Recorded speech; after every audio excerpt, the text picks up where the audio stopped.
Turns out we were experts. Turns out we are experts. We definitely are, John. I'll have to No tell problem. Todd. I'll have to tell Todd that we let John shove off, so he can I'll play the role. throw. Yeah, you will. You'll do just fine. We definitely called that one on Thursday, of course, for Halloween. As parents, that's like the dread of our lives. But as Jimmy Mack said yesterday, just thank God it's not snowing. We'll Yeah, take this it's if it been- doesn't mean snow, because it isn't really freezing cold the Yes. last few years. Yeah, the last probably 8 out of 10 or Yeah. 10 out of 12. But it's a little windy and warm, a little bit of rain. Hopefully it's just scattered hit and miss. Yeah. Let's talk about who's hot. That's the topic of the day today. And I'm going to start here with my favorite Mac, the Mac Squared over here. I'm hot? Gave out the hat trick yesterday, bro. I had a mirror at home. I thought we were talking different hot. Okay. No, I did. You're like, what are you talking about? Actually, I didn't even know I hit it. You didn't So I until just you read it saw on the Tammy's notes, yeah. I was so busy yesterday, I wasn't paying attention. I know your first day back, I took it easy on you, but that's over now.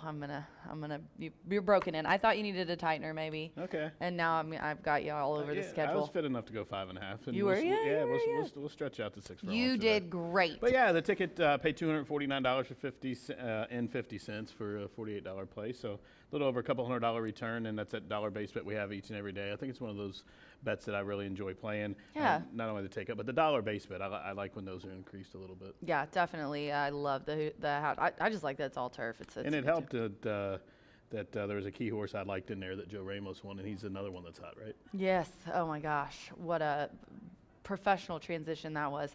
A double and a hat trick on the card yesterday. The double was for Ramon Vasquez, but I got to give a shout out to the kid, Joe Ramos. 6th multiple win day in October. That's 18 wins out of 16 programs. They were pretty nice wins as well. So you want to take a look at those, Jimmy Mack? Yeah. Joe Ramos, like she said, had 3 wins, and we're going to look this one here. He's on the 7. It's the far left of your screen in the blue and orange blinkers. That is Missy B for Way Eric out there. Foster. And was our single income just exploded differently. Looked like May had got first run, but Missy B from the Foster family and William Warville just had too much horse and just blew right on by to win convincingly. And that, oddly enough, was part of the Turf Pick 3, but also our Pick 5 carryover. That was the opening leg, and which paid $1,800. Then he came right back to win again 2 more times, in fact. Yep. In the 7th race, it was Go Gemma for Tom Medina. He's had some nice winners for Tom Medina this year.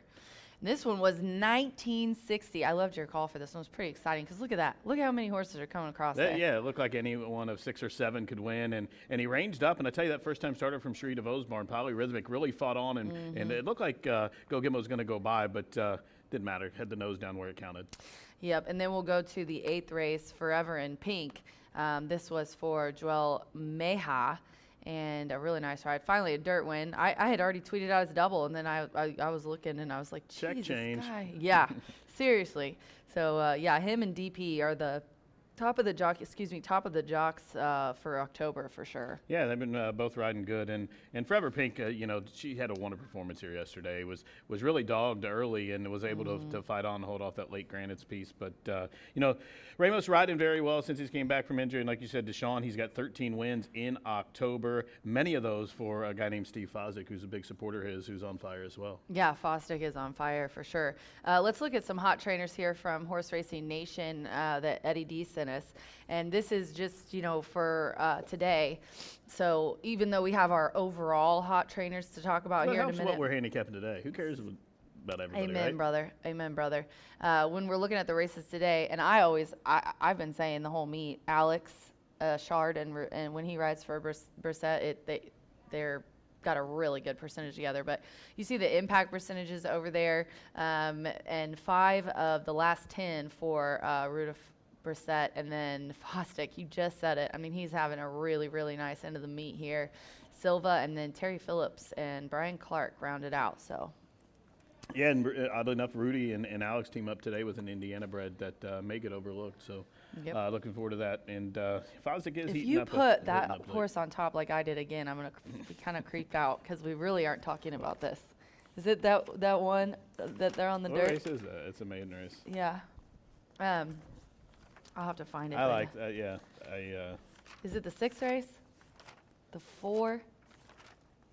No. I don't know what race. It's We'll like- find it. Anyways, It's these the are 8th hot. race. Yeah, the 8th race. Do you have the 3 on top? No. It's a 5. He's a 4, right? He's a 4, is he? Yeah. Listen to us. You guys are lost. We're just trying to figure this Yeah. out. But I really like that horse. We both I like do it. have It it in is my a- picks, it but is I a neat didn't put race. it on top. Me neither. I used the second. Nice. See, we do think a lot. 6-4-5. 645 for Jimmy Mack. We'll talk about that race here in a second. So the other hot ones, we mentioned DP. He's got 13 wins. Ramos has 18. Natasha, you want to talk about quarter horse, has 8 wins, 33% win clip. And then we just mentioned Fosdick. He has the highest with 36%, 5 from 14. Just really nice stats. Thanks, Tammy, for that. Let's just remind you of what's going on for the rest of the meet. 3 weeks left. Winding down here. Insane. Yeah, we Yeah, got coming up, Veterans we Day. have a day that we all like and like to remember on here. Veterans Day coming up on November 11th, and a lot going on that day. We do have that 210 post and a lot of stuff with that Veterans Day program. We'll honor the veterans. We'll have a blanket presentation and a presentation after each race. We'll salute the veterans race and honor of a veteran and all veterans here that day. We're having a Veterans Day Handicapping Challenge where the Legend Challenge will get 2 seats to the NHC Finals in Vegas this year. I believe Yep, it's see in you there. March. I'll be Yep, there it's with in you. March. Yep. And a Pick 5 Challenge where a lot of You're gonna go this year? Yeah, I'm going. Am I Sweet. going? Yeah. Did you go I'll last be year? representing. No, I've never tried to go. You haven't never tried to go? And you're coming this year. Good. We can hang out. So hopefully I'll be going with I'll a be couple of working. people that's going to take down this challenge this day. And also there's several handicappers nationally known. We'll put up $500 courtesy of the track to go after this. And a lot of proceeds goes to that HVAF. Great cause, yeah. HVAF is awesome. Went down there, checked it out. They do great work. And then the final day of racing, November 14th, and those standings are so close. Everyone's just trying to Make torture you work me. for your money. I think they're doing it on purpose. every year. The trainer, Klopp, definitely loves to torture me. Does he? Yeah, he That's does. his best thing. Yeah, He him and loves Spieth that. just love it. Let's talk about, I thought we could talk about the 1st and the 8th because we got really good stats from Ed for these little baby races. They're always my favorite. 5-1-2 for me in this 2-year-old maiden. But we did get a sire stats for these. I like both. I think all 3 of these, the sire has nice first-time starter ratings. I don't know what the HRN one is, but I looked it up on DRF. And Gun Runner for the 5 hits at 19%. He liked to go long. We're going a mile in this race. On Task, you see there at the top, has a power rating of 5 stars. And Instilled Regard, 21%. First-time starter. The Dam has 1 winner from 1 starter. And then I looked at the 2. I don't see that on his list, though.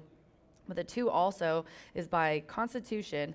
2-year-old filly, loved going long, obviously, Constitution. And 15% first-time starter. And the Dam has 4 winners from 6 starters. So he also throws babies that like to run routes that hit at 18%, which is a pretty nice win clip. So those are my breeding stats. I'm right with you. I'm glad for that information. I like all those same horses too. And, Oh, you do? Yeah. Yeah. Sweet. Actually, last minute I had your 2 there, and I threw it out for my top 3, but it is top 4. And if you're playing along in the pick 5 early on, it's one you could add. I like the one on Task for those same reasons you said. And Paulo Lobo always has horses raring to go, especially Yes. you see these really, really expensive horses and really well bred for Larry Best OXO debuting here and getting ignored right now. All the money's on that running in Jenna, which I expected to take some money, but 6 to 5, little short price. But yeah, 1, 5, and 7. And then Brad Cox, interesting, has a couple of horses in there and brings one. I like when he comes with the Churchill Works and he's bringing his rider with him. So pretty wide open race there. I think you'll need to use a few horses, but good quality pedigree there. Yep, the Biscuit. Running and gunning, Eric Asmussen and Steve Asmussen. Put up really nice speed figures too, 70 and 71. And then let's flip on over to the 8th race. I left my notes for this upstairs because I was running late today. But I got 3, 4, 5 in this race. Who do you have here? I'm using the 6 Happy Match on top for Bob Gorham. This one was had a little bit of a trouble trip last start and maybe was left a little too much to do, but did get rolling and just ran out of racetrack. Was finishing up really strong, only got beaten to length. And then the 4 Dirty Talker, this one's by Klimt, who was a grade 1 winner and has thrown winners from probably 5.5 to 7.5, so really versatile sort. I do think Dirty Talker will appreciate the transition to the dirt. I don't think that turf effort was indicative of the horse's talent. Right. We already spoke about Brissett and Ashard teaming up, and here they're doing so with an Indiana bred, so that's one I like as well. And then maybe throwing in Royal Justice as well. I threw in Fearless Cowgirl, and I think it's on the list of the HRN stats. Yeah, Pink Picture. which is the 1, Julio Felix for Granites, and then Fearless Cowgirl, the 10. They have some power ratings there, but 17% the Sire Dominus hits, and the Dam has 6 winners from 7 starters as well. So that definitely, I've got the rest of it upstairs. But yeah, she's thrown a lot of winners. Karen actually trained Maria the Boss, and Oh, pretty okay. much every foal that Maria's the Boss had, Karen's had, and she does a good job with them. And one thing about Karen, she will have the horse ready to go a mile first out. Yeah, that's also very good information to know. All right, we're just 20 minutes to post. We're going to get to Brian here. I do want to quickly thank our sponsors in 2024 because they've done such an amazing job. Murphy Trailer Sales. Bruce is going to be back next year. Love that. Bruce Murphy Trailer Sales, Winner's Circle. And we also want to thank B&H Electric. I'm trying to get them to sponsor a new bar for the trainers down there on the apron. I know. I'm gonna get a big, nice new one next year. Mark my words. Yep. I just gotta squeeze a little bit more money out of them. They're also the top of the game sponsors. Oh yeah, I can do it. Brown Foreman, Tequila Aradora, and Woodford Reserve. We want to thank you as well. Follow us on social media. You guys have the handles. 20 minutes to race 1 here at Horseshoe Indianapolis with a week of the Mac Attack. J Mac is here. He's gonna be in the booth calling. Really excited about it. B's going to be here next week. And as we wind down here at Horseshoe Indianapolis on a gorgeous, gorgeous weather day here. Good luck.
Feel the excitement with TwinSpires.com, the official betting partner of the Kentucky Derby and Breeders' Cup.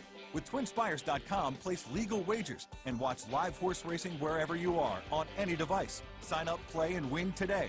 New players use promo code FREE100 on sign up to start your $100 bonus. With TwinSpires.com, you can bet on horse racing. Get the TwinSpires.com app to receive special offers and the most up-to-date information. Terms and conditions apply. Void where prohibited. Please wager responsibly.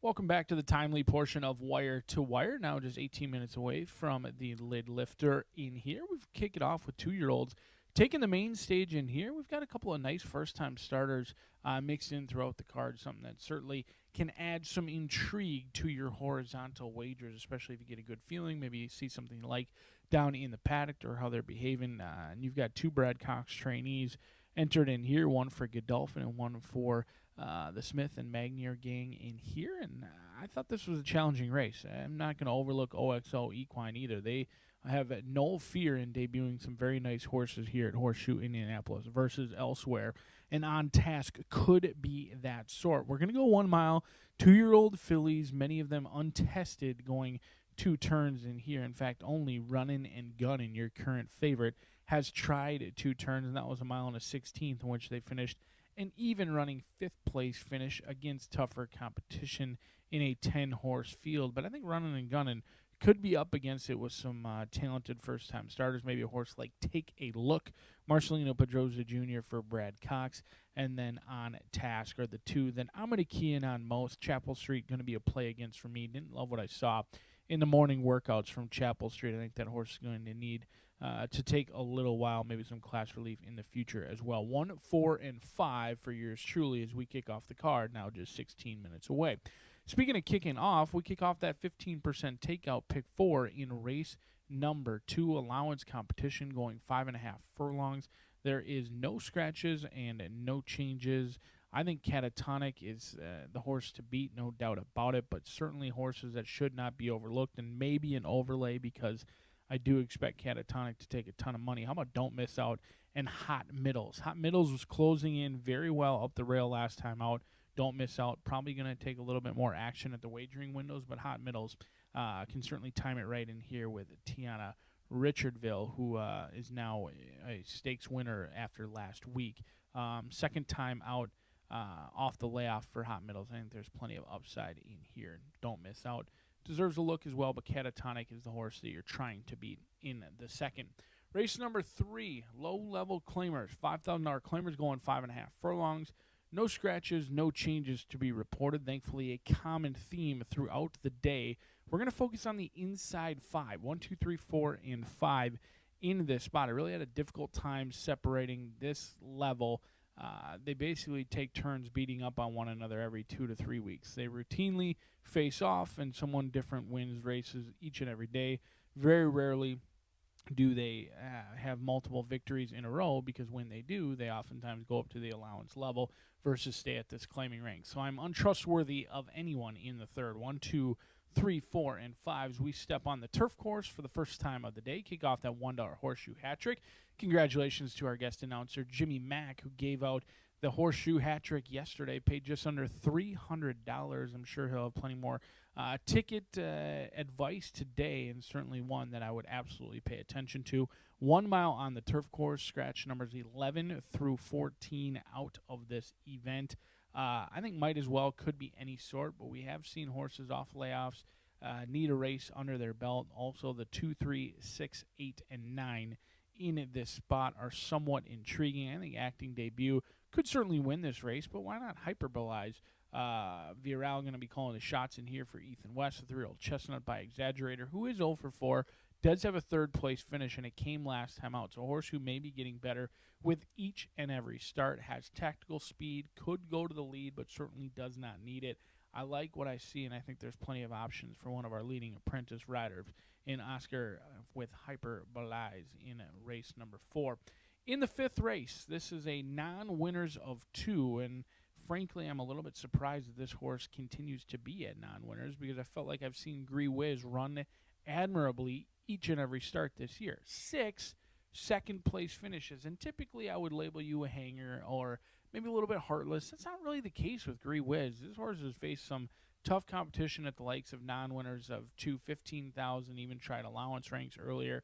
Runs his race each and every try, but just has not gotten to the wire first. I think today is that day for Gree Whiz in here with those 6 second-place finishes. So going to single not only on the early pick 5, but also on the late fire 5 as well. Hopefully that second-itis doesn't bite us today in the 5th race. But with just 12 minutes away from the opener on a beautiful Tuesday here in Shelbyville, we will turn it up to Jimmy Mack in the announcer's booth to take you through today's scratches and changes. Good luck.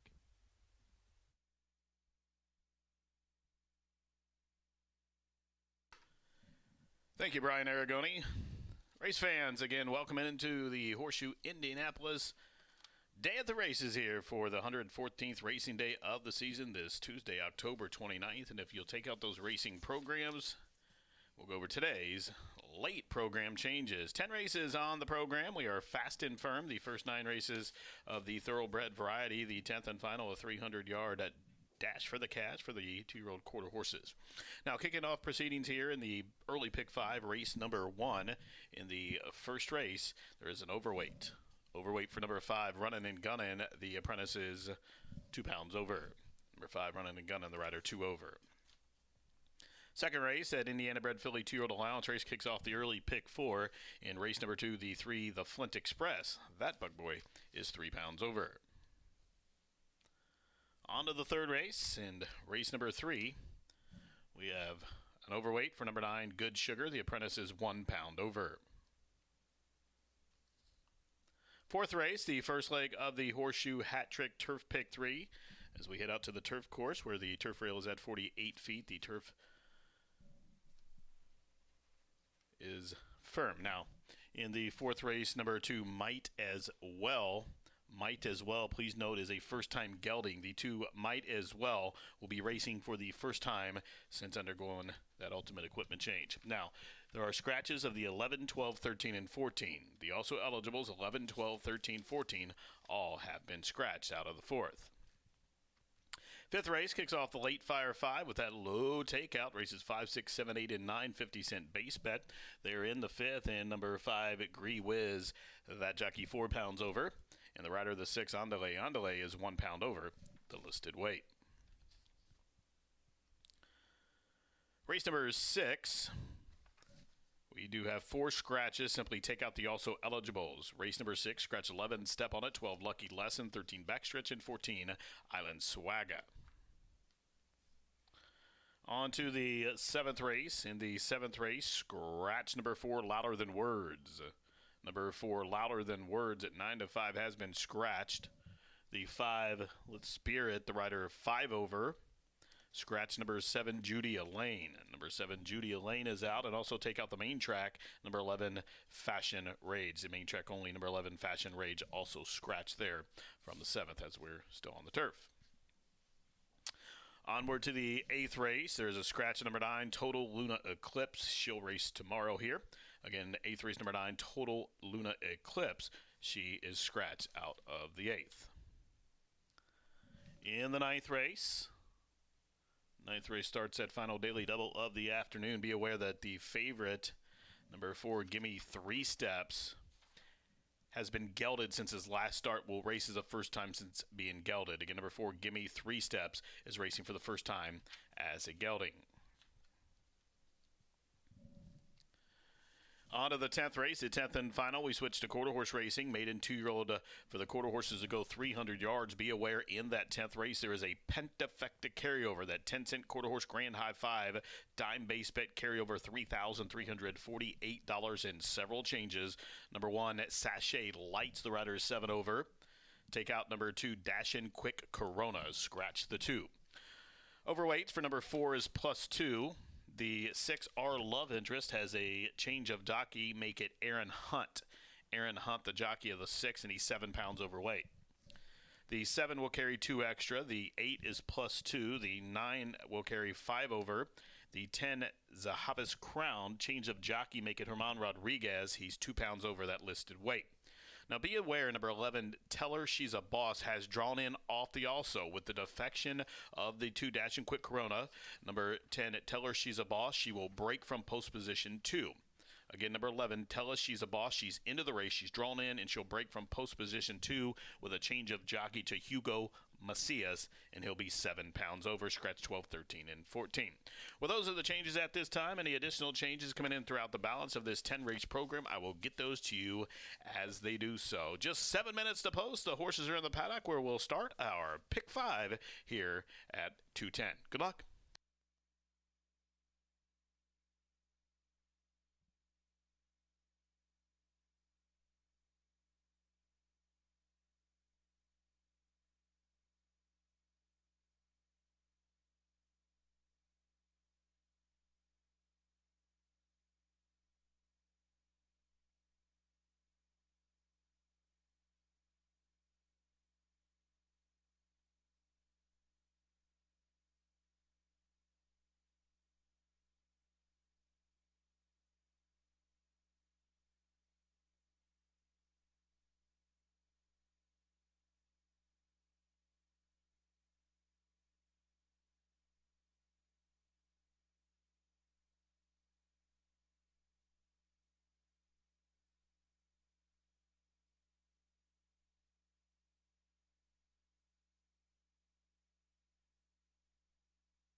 Outrider John Neal leading them out onto the racetrack for the opener here on this beautiful Tuesday from Shelbyville at Horseshoe Indy.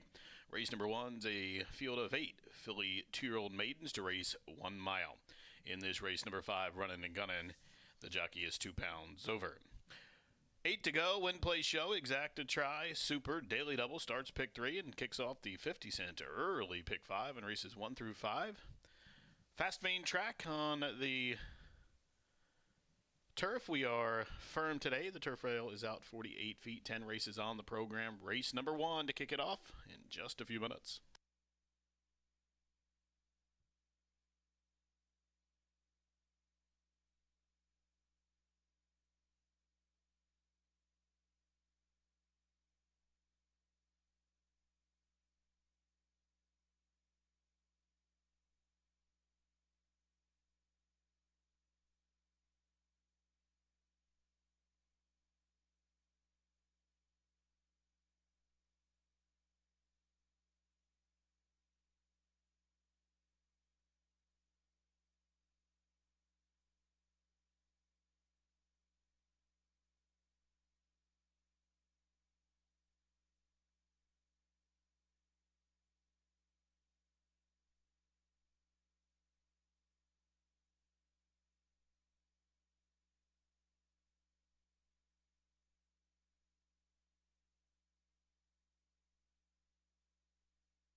And the fillies approaching the starting gate for race 1 from the shoe.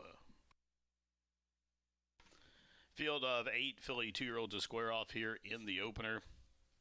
Even money on Runnin' and Gunnin'. On Task, a daughter of Instilled Regard for OXO 7-2 will load up first. Instilled Regard, freshman sire. Faring very well already with that Grade 2 winner, Minaret Station, who will be in at the Breeders' Cup on Friday, representing OXO and Bill Walton. Wish them the best of luck as On Task goes in those Larry Best Silks.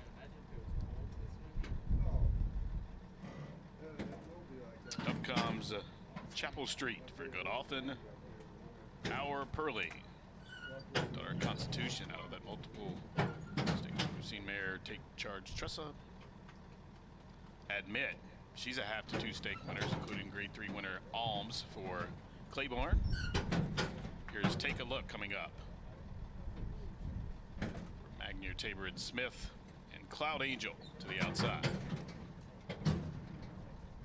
An octet of 2-year-old fillies to go a mile. They're under the starter's orders at the post.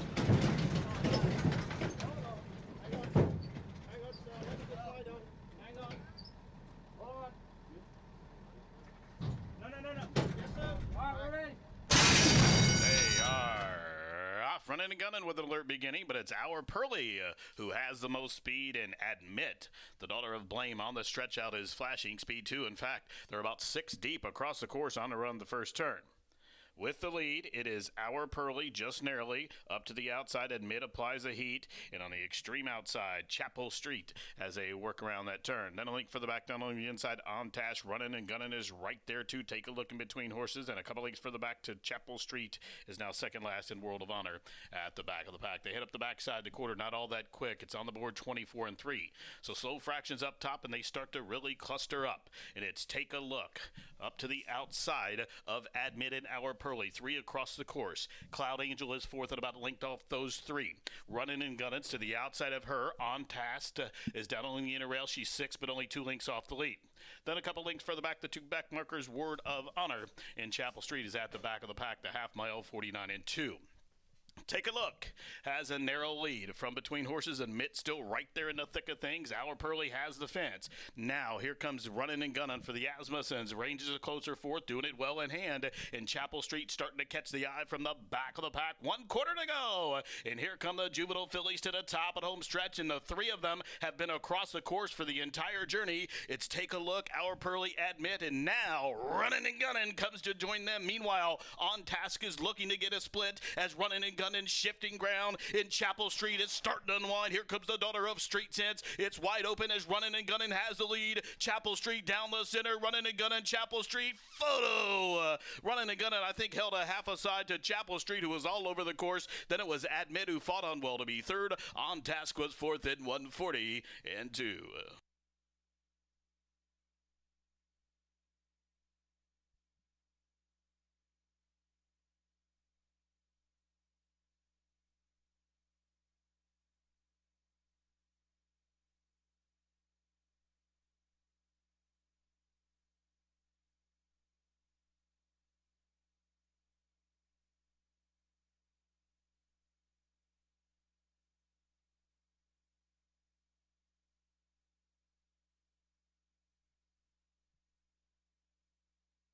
Judges calling for the photograph. A photo finish for win.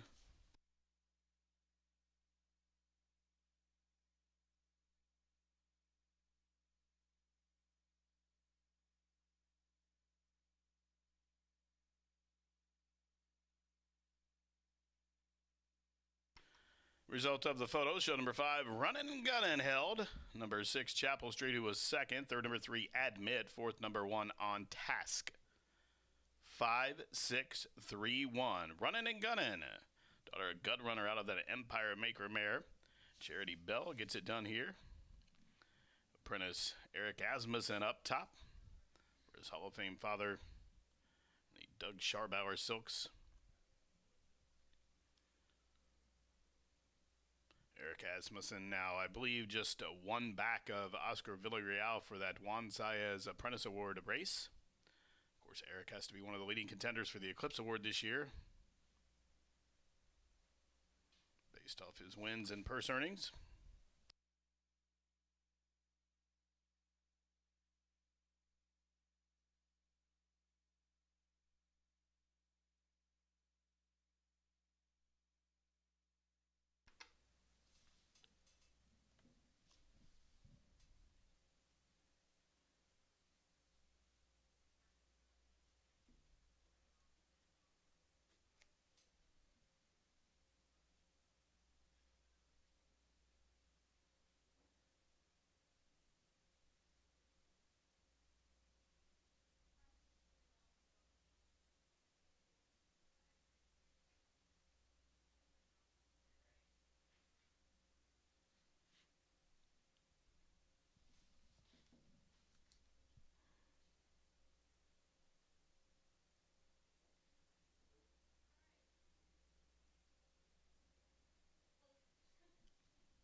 Entering the Murphy Trailer Sales Incorporated Winners Circle, here's your official winner of the opener, number 5, Runnin' and Gunnin', a 2-year-old dark bear brown filly by Gun Runner out of the Empire Maker mare named Charity Bell.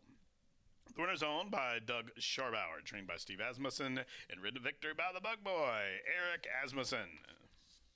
Runnin' and Gunnin', bred in Kentucky by Bill Shively's Dixiana Farms, LLC. The winner breaks her maiden, cover the mile, 140.55 seconds.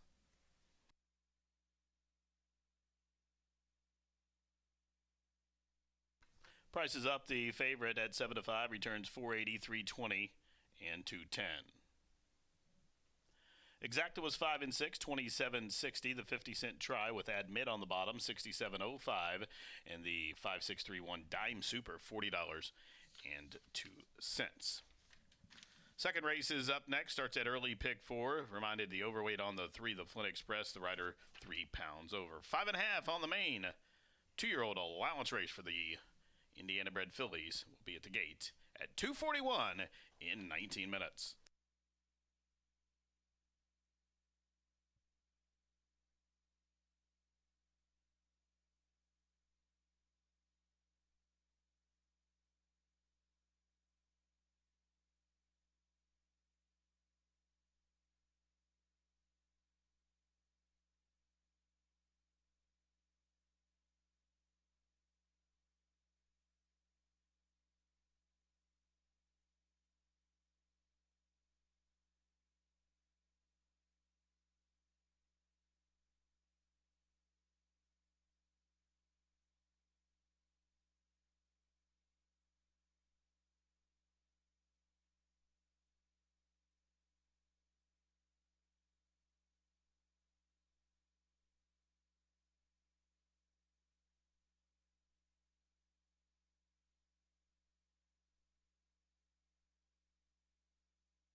They are off running and gunning with an alert beginning, but it's Our Pearly who has the most speed and admit.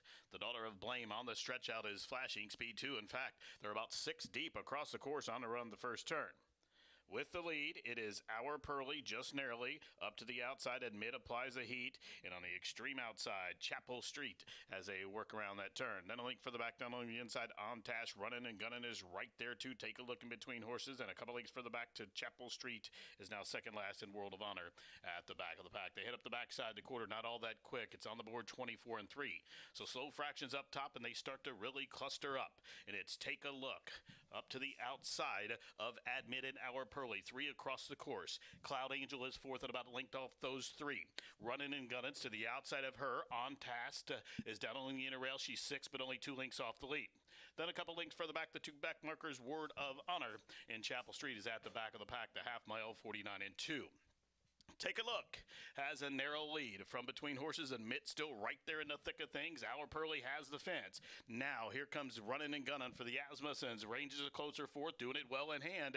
And Chapel Street starting to catch the eye from the back of the pack. 1 quarter to go. And here come the juvenile fillies to the top at home stretch. And the 3 of them have been across the course for the entire journey. It's Take a Look, Our Pearly, Admit. And now Running and Gunning comes to join them. Meanwhile, On Task is looking to get a split as Running and Gunning shifting ground in Chapel Street. It's starting to unwind. Here comes the daughter of Street Sense. It's wide open as Running and Gunning has the lead. Chapel Street down the center. Running and Gunning. Chapel Street photo. Running and Gunning, I think, held a half aside to Chapel Street, who was all over the course. Then it was Admit, who fought on well to be third. On Task was fourth in 1-4.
Congratulations to Team Asmussen as they take down the opener with running and gunning for Doug Scharbauer. Eric Asmussen now just one win back here locally for the top apprentice spot as we move on to race 2 in just about 10 minutes. Good quality race here of Indiana-bred filly 2-year-olds, which have never won 2 races. They'll go 5.5 furlongs for a purse of $38,000. Field of 6, but a good quality field of 6.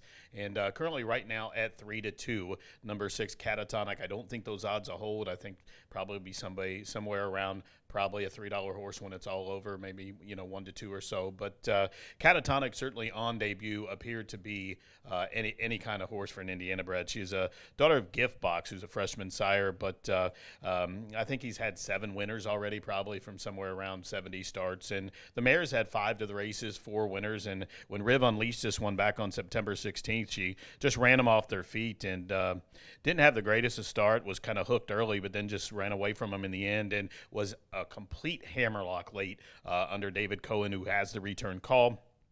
And this one just recently had a bullet work on October 13th in Chi-Town at Hawthorne, 48 seconds. That was the best of over 30 works that day. Catatonic won this race that day on September 16th. It was a split race, and I think this division that she won went about 71 100ths of a second faster than the other one. So that's almost 4 lengths faster, and she could have went much faster. But Catatonic, she's the one that's they're gonna be aiming at here. She's drawn to the outside, which I like here. She does have speed, but she don't probably have to go. I don't think she's probably as quick as the 2, but I think the 2's going to probably have to be squeezed on a little bit to get out of the gate. But Catatonic has them right where she wants to the outside draw, and she's my top pick right now, even money.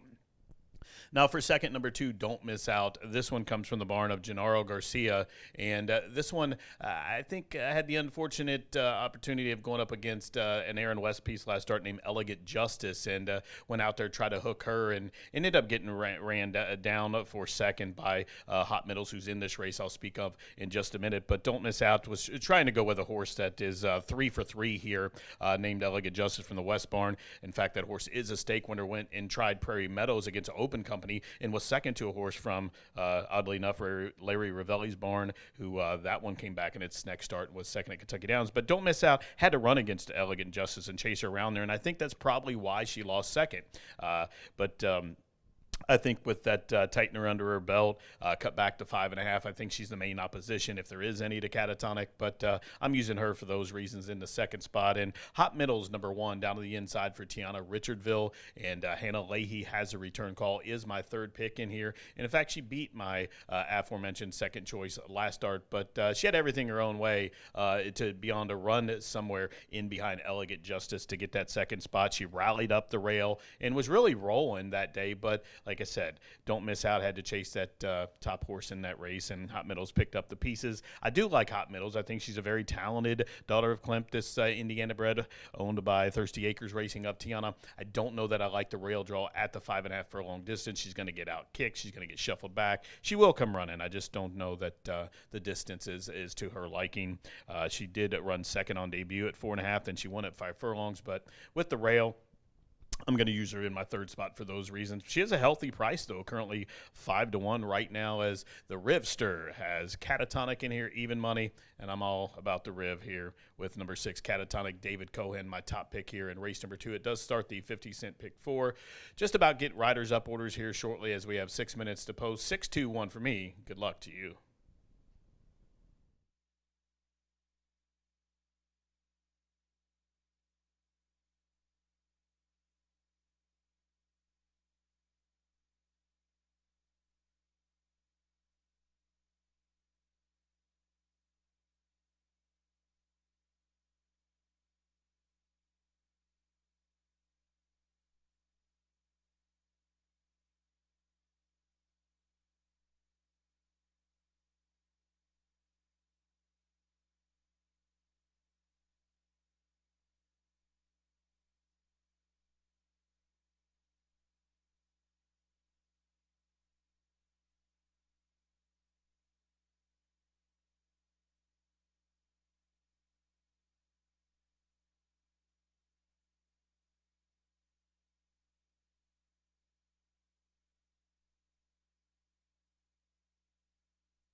Paddock Judge Brandy Bell with the riders up orders here for race number 2, sending the field out to the racetrack for the second race. Field of 6 Indiana bred 2-year-old filly. Going for a purse of $38,000. One change in here, number 3, the Flint Express. That rider 3 pounds over the assigned weight. 6 to go. Win, place, show. Exacta Try Super starts at pick 3 and starts at early pick 4. Post time for the second at the shoe in just a few.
And the 2-year-old fillies have reached the starting gate. It's post time. Hot Middles goes up for Thirsty Acres. Don't Miss Out for Murphy Garcia. The Flint Express.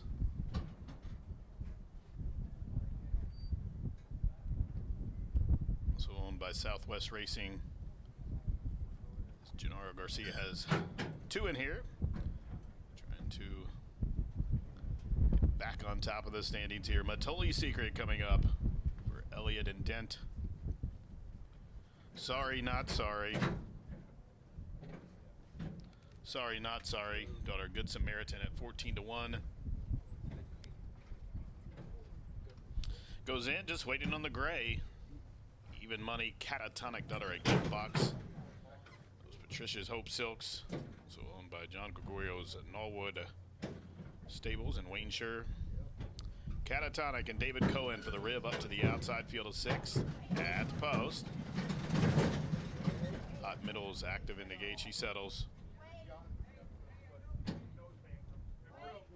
All set. Let us know something, boys. Hold on. They are racing. Good start for Don't Miss Out. Hot Middles jumped well from the inside stall. There goes the gray Catatonic up to the outside from third. Matoli Secret is fourth. Couple links back to Sorry Not Sorry in the Flint Express trails. Don't Miss Out. Free Will and on the front end, 3 parts of a link. Catatonic hovering up to her outside while racing second.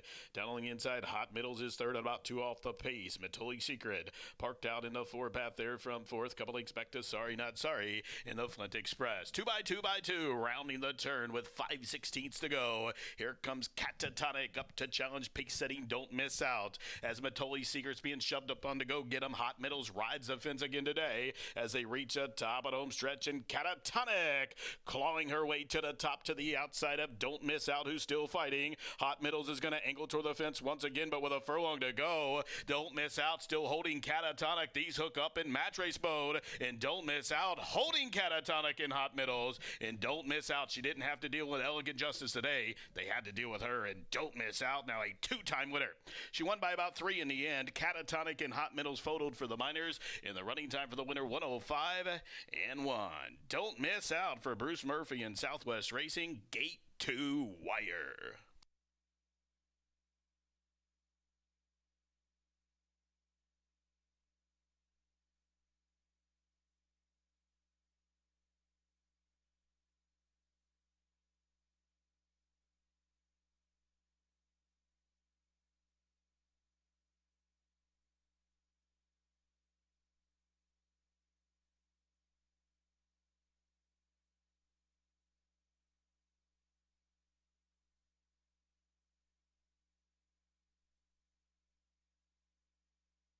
Judges posting number 2, Don't Miss Out as the race winner. They've called for a photograph for second between Catatonic and Hot Middles, 2 in a photo finish.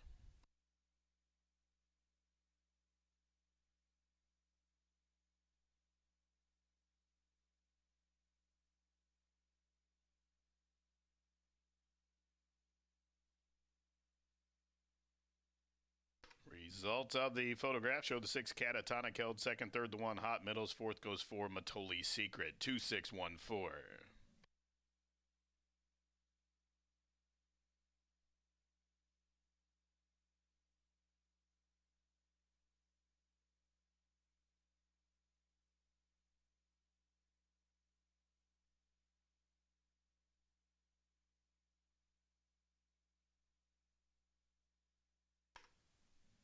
Two, 6, 1, 4.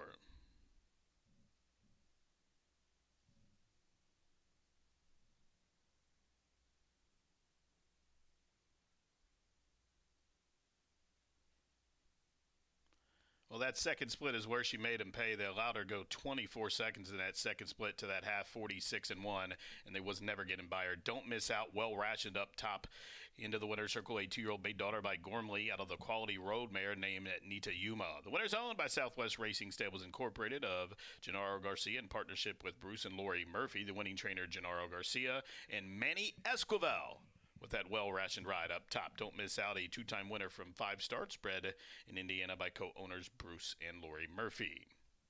Don't miss out, took all that late money, end up going off 4-5, in fact, favorite over the 6 Catatonic. Don't miss out, 360, 210, and 210.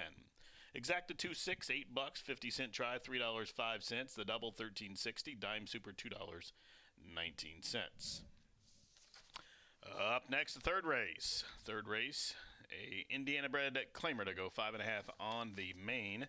In the third race, you're reminded the outside horse, number 9, Good Sugar, that Bug Boy 1 pound over. 9 to go. Race number 3. Post time about 3:14, and that's in 23 minutes.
They are racing. Good start for Don't Miss Out. Hot Middles jumped well from the inside stall. There goes the gray Catatonic up to the outside from third. Matoli Secret is fourth. Couple links back to Sorry Not Sorry in the Flint Express trails.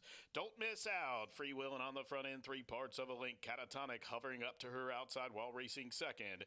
Down on the inside, Hot Middles is third, about 2 off the pace. Matoli Secret parked out in the 4 path there from fourth. Couple links back to Sorry Not Sorry in the Flint Express. 2 by 2 by 2, rounding the turn with 5/16 to go. Here comes Catatonic up to challenge pace setting Don't Miss Out. As Matoli Secret's being shoved up on to go get him. Hot Middles rides the fence again today as they reach a top of home stretch, and Catatonic clawing her way to the top to the outside of Don't Miss Out, who's still fighting. Hot Middles is going to angle toward the fence once again, but with a furlong to go. Don't Miss Out still holding Catatonic. These hook up in match race mode, and Don't Miss Out holding Catatonic in Hot Middles. And Don't Miss Out, she didn't have to deal with Elegant Justice today. They had to deal with her, and Don't Miss Out, now a 2-time winner. She won by about 3 in the end. Catatonic and Hot Middles photoed for the minors in the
Cowboy Culture is the only son of Quality Roads standing in the state of Indiana. He's out of a Smart Strike mare, went undefeated as a 2-year-old, won multiple stakes at age 3, was stakes placed at age 5, and retired sound after a 28-race career. He checks all the boxes for what a mare owner would be looking for.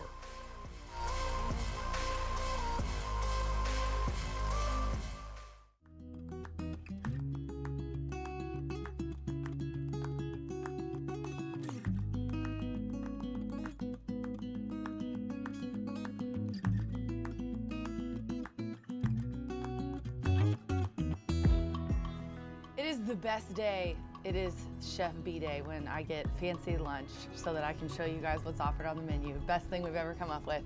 Chef, tell me what you got today. It looks extra good. It's one of the prettiest pictures we have of the food. Yeah, is a sandwich. That is my signature sandwich. It is an Italian chicken club. It has a marinated chicken breast, a balsamic glaze, a basil aioli, Swiss cheese, bacon, spinach, and tomato on it. It's a flavor bomb, super fresh, delicious. That looks really good. And you cut this up for me so I can try it. I did cut it up for you. Okay, well, I try it. Tell them what that is. This is our burn ends. It is house smoked brisket, coffee rubbed, smoked for 12 hours, glazed in barbecue sauce, and topped with haystack onions and pickles. Okay, that's amazing. Talk about flavor bomb. Yes, And who very doesn't much so. love burnt ends? And it's coffee rubbed. It's what? Coffee rubbed. Coffee? Yep. So I'm gonna be awake for the day now. Yeah. No, not that much. Ooh, but it does give it like a really cool flavor. Yep. Wow, I've And never helps had that. break the meat down a little bit. Oh my gosh, this is so good. So tell them where this is available and what days and everything. It's available at Brew Brothers Thursday through Monday. On the menu all the time. You're more than welcome to come in and try it. You guys, these fries too, they're like phenomenal. They're salty and crunchy and so good. Yes, ma'am. Thanks, Chef, for showing us. Everybody head over to Brew Brothers and try this stuff out. Yes, ma'am.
Minutes away from the upcoming third event here on a beautiful fall day at Horseshoe Indianapolis, October 29th, and we are just about a half hour away from stepping on the turf course for month number 7 of racing here at Horseshoe Indianapolis. So excited to be back on that turf course. But first, we'll settle the score for $5,000 claimers, all bred in the state of Indiana. State bred competition going 5.5 furlongs. No scratches, no changes. And I'll try the fresh face on class relief. However, you can look at it one of two ways.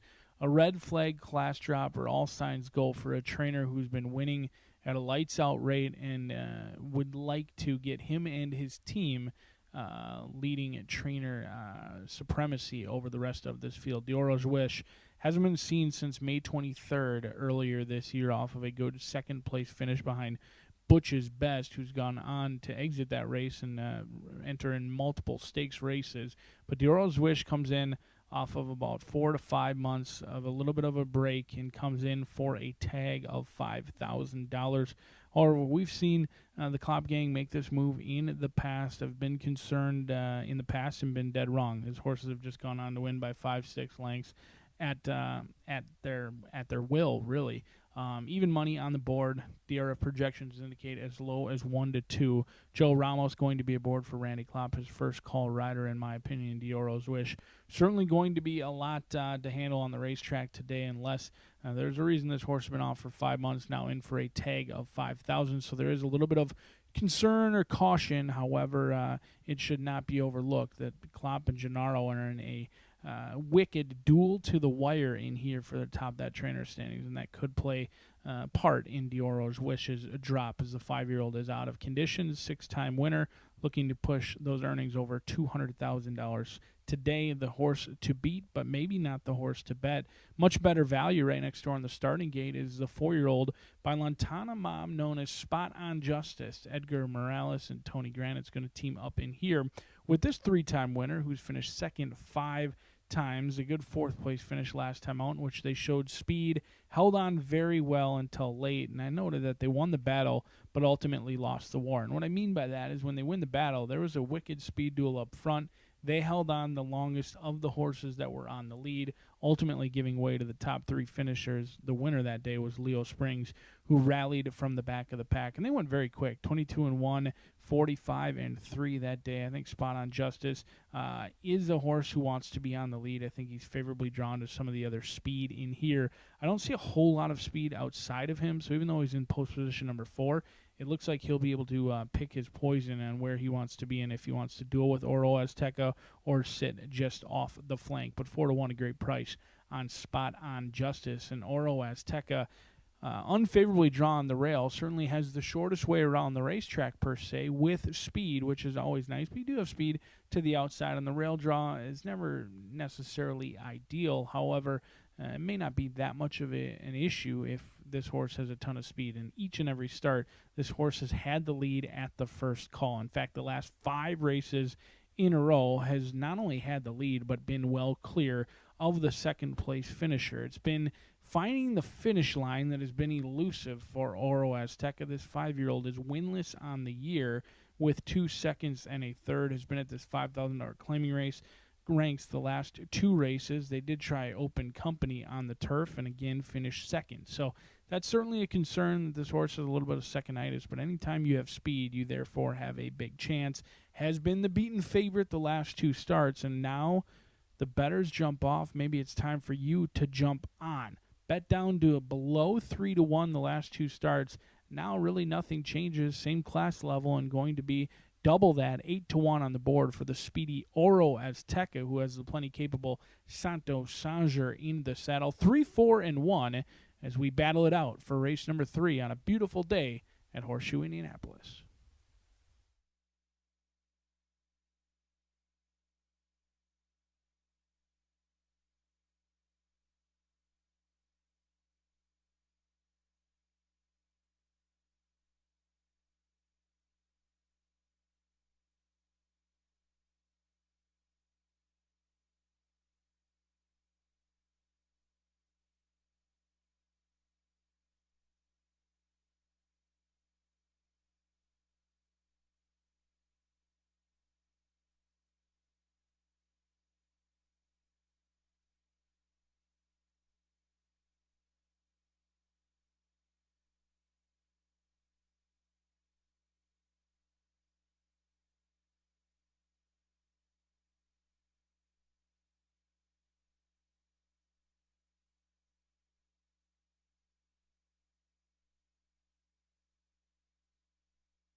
Indiana bred claimers heading to the track for race number 3 at the shoe.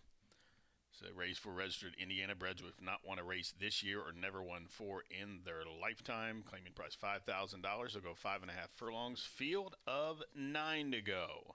Win, play, show, exact to try. Super, daily double. Starts another rolling pick 3. Post time for the 3rd from Horseshoe Indy in just a few.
Outrider John Neal has turned, signaling the horses to begin making their way to line up to head towards the starting gate. Less than a minute. They are approaching the starting gate for race 3 at the shoe.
They've reached the gate. It's post time. Loading in for the third from Horseshoe Indy.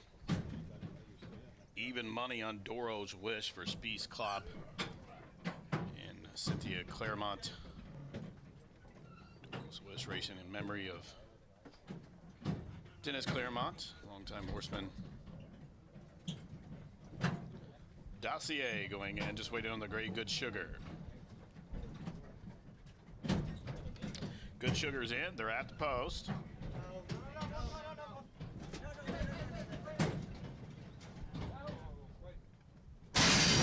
They are racing. Oro Azteca rockets out to the front. Binge will apply the heat. Jumped well there from second up to the outside. It is Dossier. In between horses, Spot on Justice is right there too with on the extreme outside, Good Sugar. Down the inside, Doro's Wish, the favorite, came away racing in the 6th position, about 4 or 5 back to Commando Joe. And then it is Devil's Gotta Go in ship shape at the back of the pack. Oro Azteca clears off by a length, but now Binge draws right alongside these two on even terms, 2.5 in front of Spot on Justice from third. Still 4 or 5 back to Dossier now. Doro's Wish, the 6-time winner, is 5th. He's about 10 lengths off the lead as they reach the top of the home stretch, and Binge for Normando Jimenez comes off the turn, trying to put away a pesky Oro Azteca with 1 furlong to go. Binge is out on top by 2. The whip is out 1. Oro Azteca down the center. Here comes Spot on Justice, and Doro's Justice found his feet. It's wide open with a 16th to go. Binge is on the wrong lead, begging for the wire. Here comes Dossier, upset-minded to the outside. These two in a photo. It was Dossier in the middle, a late line lunge from Commando Joe in the orange to the outside. Binge was to the inside, a 3-way thriller in the third at the shoe.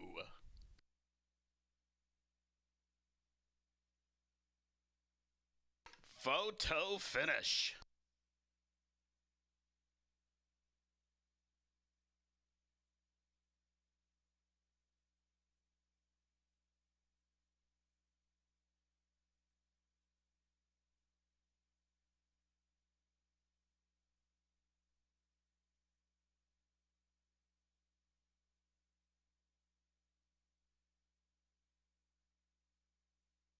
Tight photo there as Dossier was reaching for the line. Late on the scene came Commando Joe. Binge was boxing on to the inside. 24-1 Dossier. Commando Joe was a big price at 10-1, as was Binge to the inside at 17-1. The 3-5 shot off the board.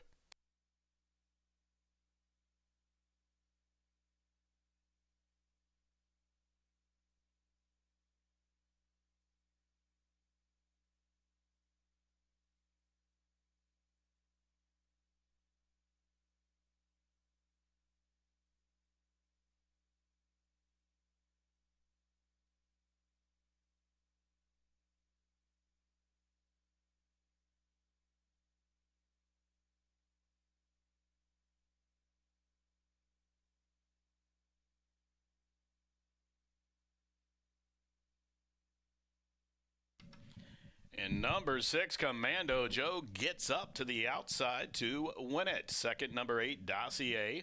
Third, number 2, Binge. And finishing fourth, number 9, Good Sugar. How about this Superfecta? 6, 8, 2, 9, 10 to 1, over 24 to 1, over 17 to 1, over 47 to 1, 3 to 5 shot off the board. Commando Joe, and a well-timed ride by Jay County's Rodney Prescott, gets up right on the square for Reynolds, Farrell, and Matthews. And was a good price, 10 to 1 here.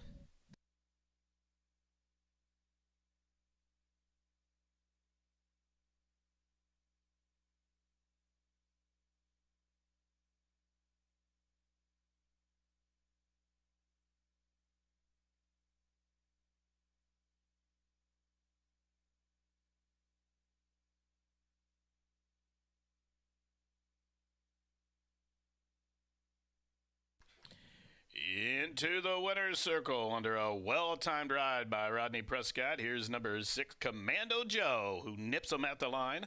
Commando Joe, a 4-year-old big gelded son by Greeley's Conquest out of the Cactus Ridge mare named Cactus Joe. The winner's owned by William Reynolds, Charles Farrell, and Karen Matthews, trained by Randy Matthews.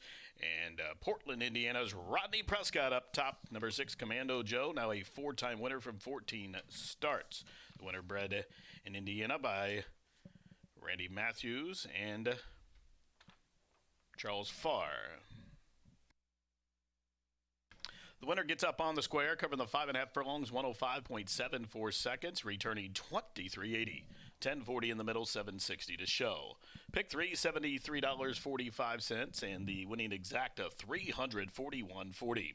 Trifecta, $574.30 for a 50-cent variety. The double, $65.80. Dime Super, how about $2,134.44. Up next, race number 4 in 20 minutes. Race number 4, the opening leg of the $1 Horseshoe Hat Trick Turf Pick 3. That'll be on races 4, 6, and 7 in the upcoming 4th race. Be advised that number 2, Might As Well, is racing for the first time as a gelding. The 2 racing for the first time as a gelding. Scratch 11, 12, 13, and 14. Post time for race 4 in 20 minutes.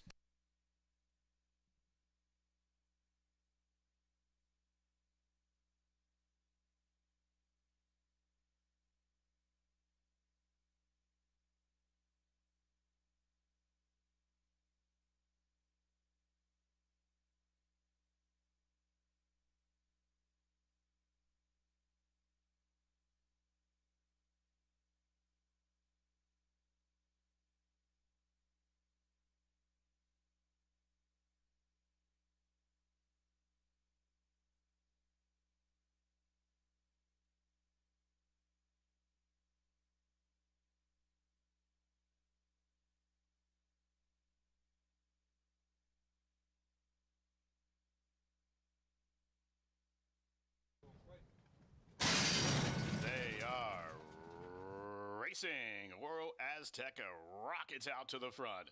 Binge will apply the heat. Jumped well there from second up to the outside. It is Dossier. In between horses, Spot on Justice is right there too with on the extreme outside, Good Sugar. Down the inside, Doro's Wish, the favorite, came away racing in the 6th position, about 4 or 5 back to Commando Joe. And then it is Devil's Gotta Go in ship shape at the back of the pack. Oro Azteca clears off by a length, but now Binge draws right alongside these two on even terms, 2.5 in front of Spot on Justice from third. Still 4 or 5 back to Dossier. Now Doro's Wish, the 6-time winner, is 5th. He's about 10 lengths off the lead as they reach the top of the home stretch. And Binge for Normando Jimenez comes off the turn, trying to put away a pesky Oro Azteca with 1 furlong to go. Binge is out on top by 2. The whip is out one. Oro Azteca down the center. Here comes Spot on Justice, and Doro's Justice found his feet. It's wide open with a 16th to go. Binge is on the wrong lead, begging for the wire. Here comes Dossier, upset-minded to the outside. These two in a photo. It was Dossier in the middle, a late line lunge from Commando Joe in the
10 minutes to the fourth race here. Excuse me. Sorry, guys. At Horseshoe, Indianapolis. Sometimes you just inhale a little dust. 3-year-old and up, maiden claiming for $15,000. This is a mile on the grass, and we just have the AEs out of here. The 2 right now is the current favorite at 2-1. I'm going to go with a little bit of a long shot in here, as we just did have a $23 winner. Rodney Prescott, Randy Matthews teamed up with the 6 in the last race. I'm telling you guys, this end of the meet, these last 3, especially these next 2 weeks, we are running them where we can run them. And I just love when, you know, trainers take a shot with their horse in a spot that they might not normally put it in, but they fit the conditions and they end up paying big. It's just really tough to nail down some of these races. But I'm going to go with Hyperbolize here in this 6th race. These are maiden claiming for 15, and this one's been in a maiden claiming for 12.5. So you might think, okay, this one's going up in class. But honestly, that was a pretty similar race to this form-wise. This horse has been off for 47 days. Ethan is 18% in maiden claiming, and he's got Oscar Villarreal aboard. Had a nice winner yesterday. Kid's been super consistent. And I think this one's going to appreciate the, time off. Ran at a mile on the turf and was beaten 3rd only by a length in that race. And it was a full 12-horse field. I think kind of similar. So I'm going to go with Hyperbolize. I also like the works that we started with a really nice work on October 9th, a bullet at Turfway, 3 furlongs on the poly, 36-4. And then we have a work on October 16th that was really nice. Same thing, same distance, 49 flat breezing 2 of 20. And then the most recent one on October 23rd was pretty good too. So I'm going to go with Hyperbolize. Every time I leave Ethan out, he beats me. When I pick him, he actually wins. So I'm going to play that luck game. The 8 here is 6-1 on the tote board, and that is Coach Petro. Coach Petro gets Ramos aboard, who is in Fuego. He is in the month of October, just win after win. Yesterday he had the hat trick, and he is just the 18 wins in 16 racing programs. That's what it is. Has been just phenomenal. So 25% win clip, 54% in the money for Ramos. Estevanco also, you got to keep note of where he puts his horses. He's put him here and dropped him down to the lowest that he's been. Definitely can't leave that little tidbit out. Even money last time, 3rd versus Tougher at Belterra on mile on the turf. And put up a 72, which is the highest last race speed rating for this group. And then I'm going to round it out with the 6 here. I'm sorry, Coach Pete is who I had in my exacta, and then the 6 acting debut is who I have 3-1 right now, just behind the favorite. Ramon Vasquez coming off a double yesterday. Love seeing him here in Indiana, and one of them was for Mike Moneymaker, 3-year-old gelding. Mike is also 33% when he's moving horses down 2+ classes, which is the case here, coming from a maiden claiming 32 here on October 8th. Mile and 16th, we're going down to a mile. I like that. This horse seems to like the turf, has ran pretty well on it. Hasn't done much since Mike claimed him, though, at Ellis. But we're going down in class, and I think this one put up a nice enough speed figure, getting 4th last time out, that will be in contention today. 986 for me here in the 4th race. Hyperbolize, the 9 is who I'm going to go with on top right now at 7-1. Good luck.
Maiden claimers heading to the track for race number 4 at Horseshoe Indy. In this race, scratchy 11, 12, 13, and 14.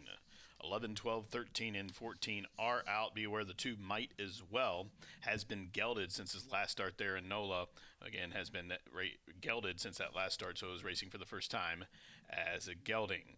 4th race, maiden $15,000 claimers to go a mile on the firm turf. Turf rail outward to 48 feet. Field of 10 to go. Win, place, show. Exact to try. Super. Daily double. Regular pick 3 on races 4, 5, and 6. And also kicks off the first leg of the $1 Horseshoe Hat Trick Turf Pick 3. And that'll be contested on races 4, 6, and 7. If you're playing that Horseshoe Hat Trick Turf Pick 3, please call it out to the teller that you want to play the Horseshoe Hat Trick Turf Pick 3. If you're playing on the self-serves, you'll have to go to that individual track. The Pick 3 will have a event of its own. Now, race 4 in just a couple of minutes to start that Horseshoe Hat Trick Turf Pick 3. Good luck.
Approaching the starting gate for the fourth kickoff leg of the $1 Horseshoe Hat Trick Turf Pick 3.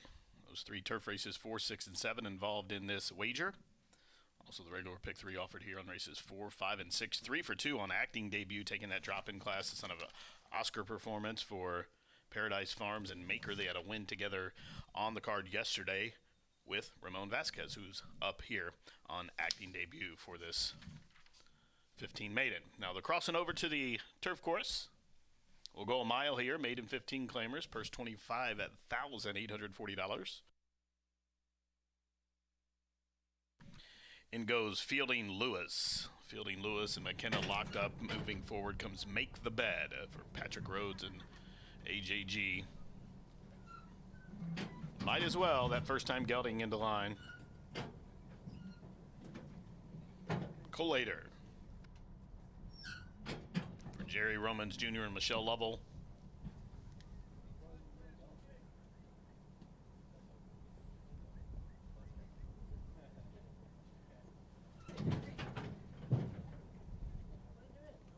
O'Donnelly moving up. Here comes Vino Caldo in the yellow silks. Yellow and red silks there for the Cazares boys. Hyperbolize. In movement down with Collator. Collator has thrown a gate fit, and there will be a delay here. The jock's off. It's going to be a delay. Stand by. Looks like we'll probably have to back some horses out. Window's still open here for the fourth. Plenty of wagering opportunities here, including that Horseshoe Hat Trick Turf Pick 3. They're going to back them out here. Stand by.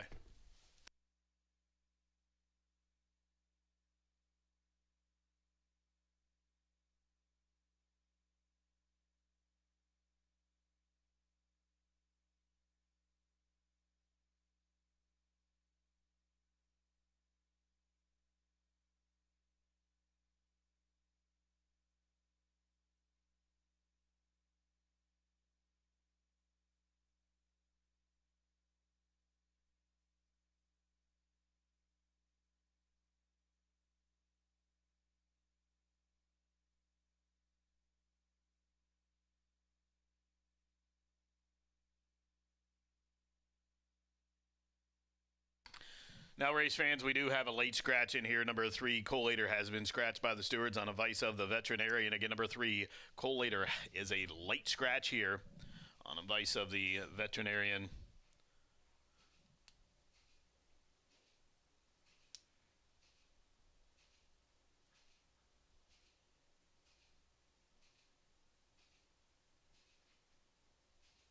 Once again, all the horses backing out. There's a late scratch. Number 3, Collator, through that gate fit, has been scratched by the stews on recommendation of the veterinarian.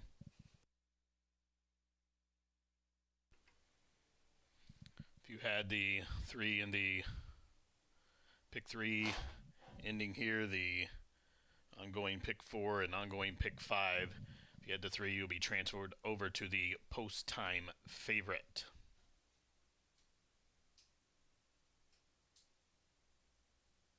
All straight wagers refunded on the 3. Again, the 3 is out. Still time to get those wagers in or make any exchanges or changes to your tickets that you may have had the 3 on. 9 left to go now. 8-5 on acting debut. 9-5 on that first time gelding might as well for Hooley Racing Stables. Andrew Hudson, son of the late great Hooley Hudson. Whit Beckman's the conditioner. Jaime Torres up top. Loading in once again, Fielding Lewis coming up. Hooley Racing Stables might as well. That gelded son of Uncle Mo walking in the white and purple. Make the Bed in once again. Rene Cazares' Vino Caldo. Up and in. Acting debut. Slight favorite at 8-5. Moving in as Coach Petro walks up for Joe Ramos, O'Brien, and Estevanco. Hyperbolize has gone forward. 1 out, waiting on Supersonic Me. Here he comes. They're at the post. They are racing to a level beginning.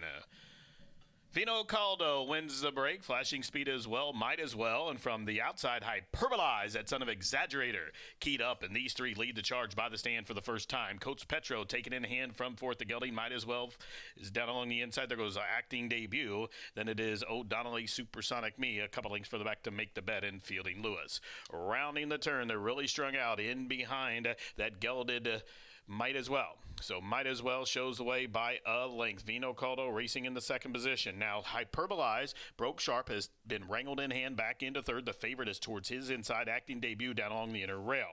Coach Petro and the Black Silks for O'Brien and Esfanco is fifth, 2.5 off the pace. They starting to tighten up front. Supersonic Me is making a mid-race move from between horses, and down along the inside O'Donnelly has a couple of horses beating on the run down the backstretch, and they are make the bet in Fielding Lewis.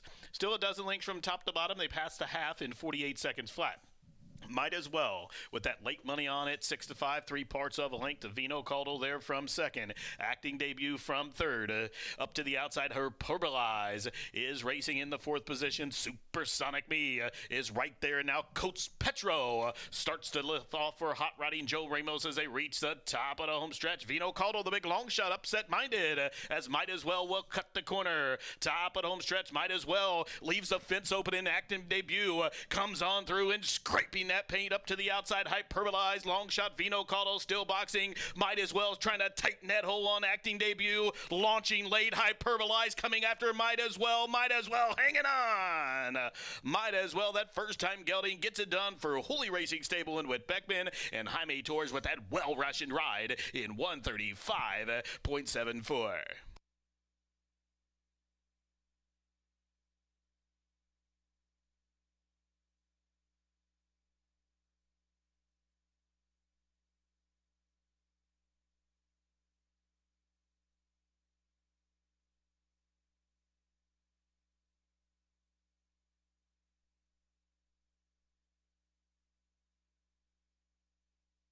The placing judges have hung the photo sign, a photo for win. Photo finish for win. Also, race fans, please hold them all. The stewards have hung the inquiry sign looking into the stretch run. Again, stewards inquiry into the running of the fourth race or looking into the stretch run. And in the action of the stretch run here, stewards inquiry photo, hold them all.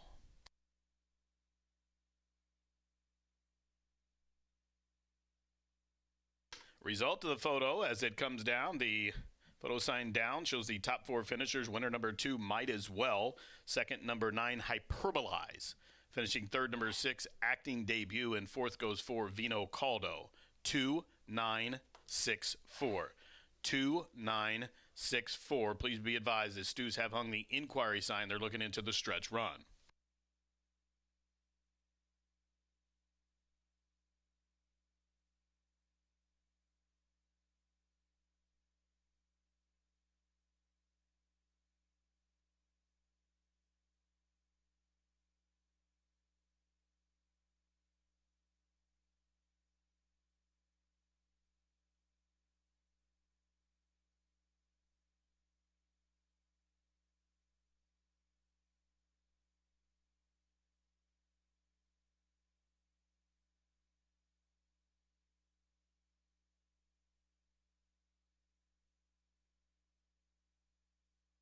The inquiry sign has came down. The stewards will take no action. There will be no change to the current order of finish. 2-9-6-4. No change. 6-5 on Might as well. That son of Uncle Mo out of the exchange rate mare. Bureau to change. Gets it done here in 135.74 seconds. 2-9-6-4. No change in that order. The stewards concluded the inquiry, finding no action taken here. Again, no action taken. No change in the order. 2-9-6-4.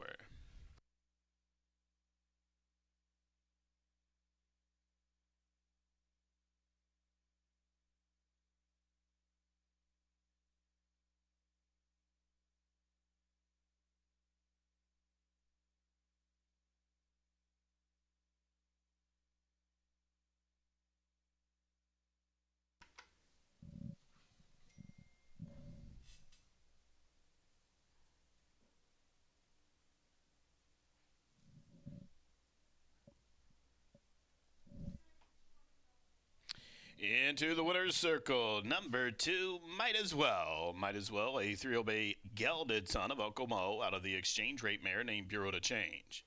The winner is owned by Andrew Hudson's Holy Racing Stables, LLC. The winning trainer, Whit Beckman.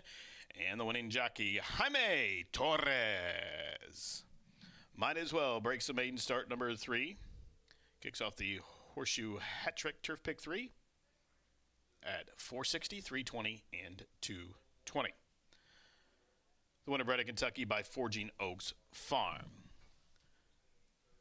The Dime Super 2964 1778, the Pick 3 5665. Again, with that late scratch of the 3 collator, you ended up being put on the 2 Might As Well, who became the favorite late. So all those substitutions from the 3, you would have gotten the 2, and he did win the race. So the Pick 3, 2 with 6 with 2 or 3, 5665.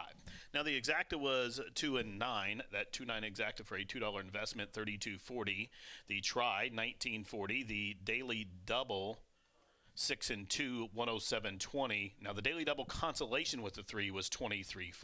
For those pick 3s, pick 4s, and pick 5s, you would have been put on the favorite, and the favorite did win in substitution. Now, up next, race number 5 is coming at you. Race number 5, back to the dirt, 6 furlongs, and on to State Bred Boys to go 6 furlongs for a claiming tag of $5,000 in that race. We do have a field of 9 coming up. Overweights for the 5 plus 4 and the 6 that rider won over. 5th race from the shoe in 17.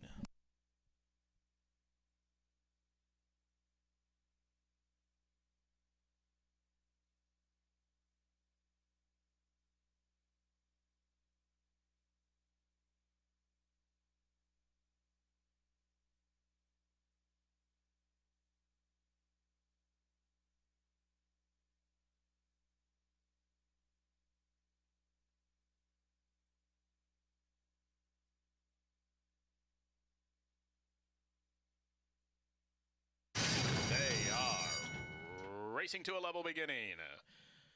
Vino Caldo wins the break, flashing speed as well, Might As Well, and from the outside, Hyperbolize, that son of Exaggerator, keyed up, and these 3 lead the charge by the stand for the first time. Coach Petro taken in hand from 4th. The gelding Might As Well is down along the inside. There goes Acting Debut. Then it is O'Donnelly Supersonic Me, a couple lengths further back to Make the Bet and Fielding Lewis. Rounding the turn, they're really strung out in behind that gelded Might As Well. So Might As Well shows the way by a length. Vino Caldo racing in the 2nd position. Now Hyperbolize, broke sharp, has been wrangled in hand back into 3rd. The favorite is towards his inside, Acting Debut down along the inner rail. Coach Petro and the Black Silks for O'Brien and Esfanco is 5th, 2.5 off the pace. They starting to tighten up front. Supersonic Me is making a mid-race move from between horses, and down along the inside, O'Donnelly has a couple of horses beating on the run down the backstretch, and they are Make the Bet and Fielding Lewis. Still a dozen lengths from top to bottom. They pass the half in 48 seconds flat. Might As Well, with that late money on it, 6 to 5, 3 parts of a length to Vino Caldo there from 2nd. Acting Debut from 3rd. Up to the outside, Hyperbolize is racing in the 4th position. Supersonic Me is right there. Now Coach Petro starts to lift off for Hot Riding Joe Ramos as they reach the top of the home stretch. Vino Caldo, the big long shot, upset-minded as Might As Well will cut the corner. Top of the home stretch, Might As Well leaves the fence open in Acting Debut. Comes on through and scraping that paint up to the outside. Hyperbolize, long shot, Vino Caldo still boxing. Might As Well trying to tighten that hole on Acting Debut. Launching late, Hyperbolize coming after Might As Well. Might As Well hanging on. Might As Well, that first time gelding gets it done for Holy Racing Stable and Whit Beckman, and Jaime Torres with that well.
We are back just 9 minutes away from kicking off that late fire 5-man turf racing continues to impress. 4 of them across the wire when it's all said and done. But the late money, again, the smart money. Too bad you can't just follow that late money, as it seems to be right more often than not. We're 8 minutes away from the upcoming 5th race. We'll see how the money plays out in here.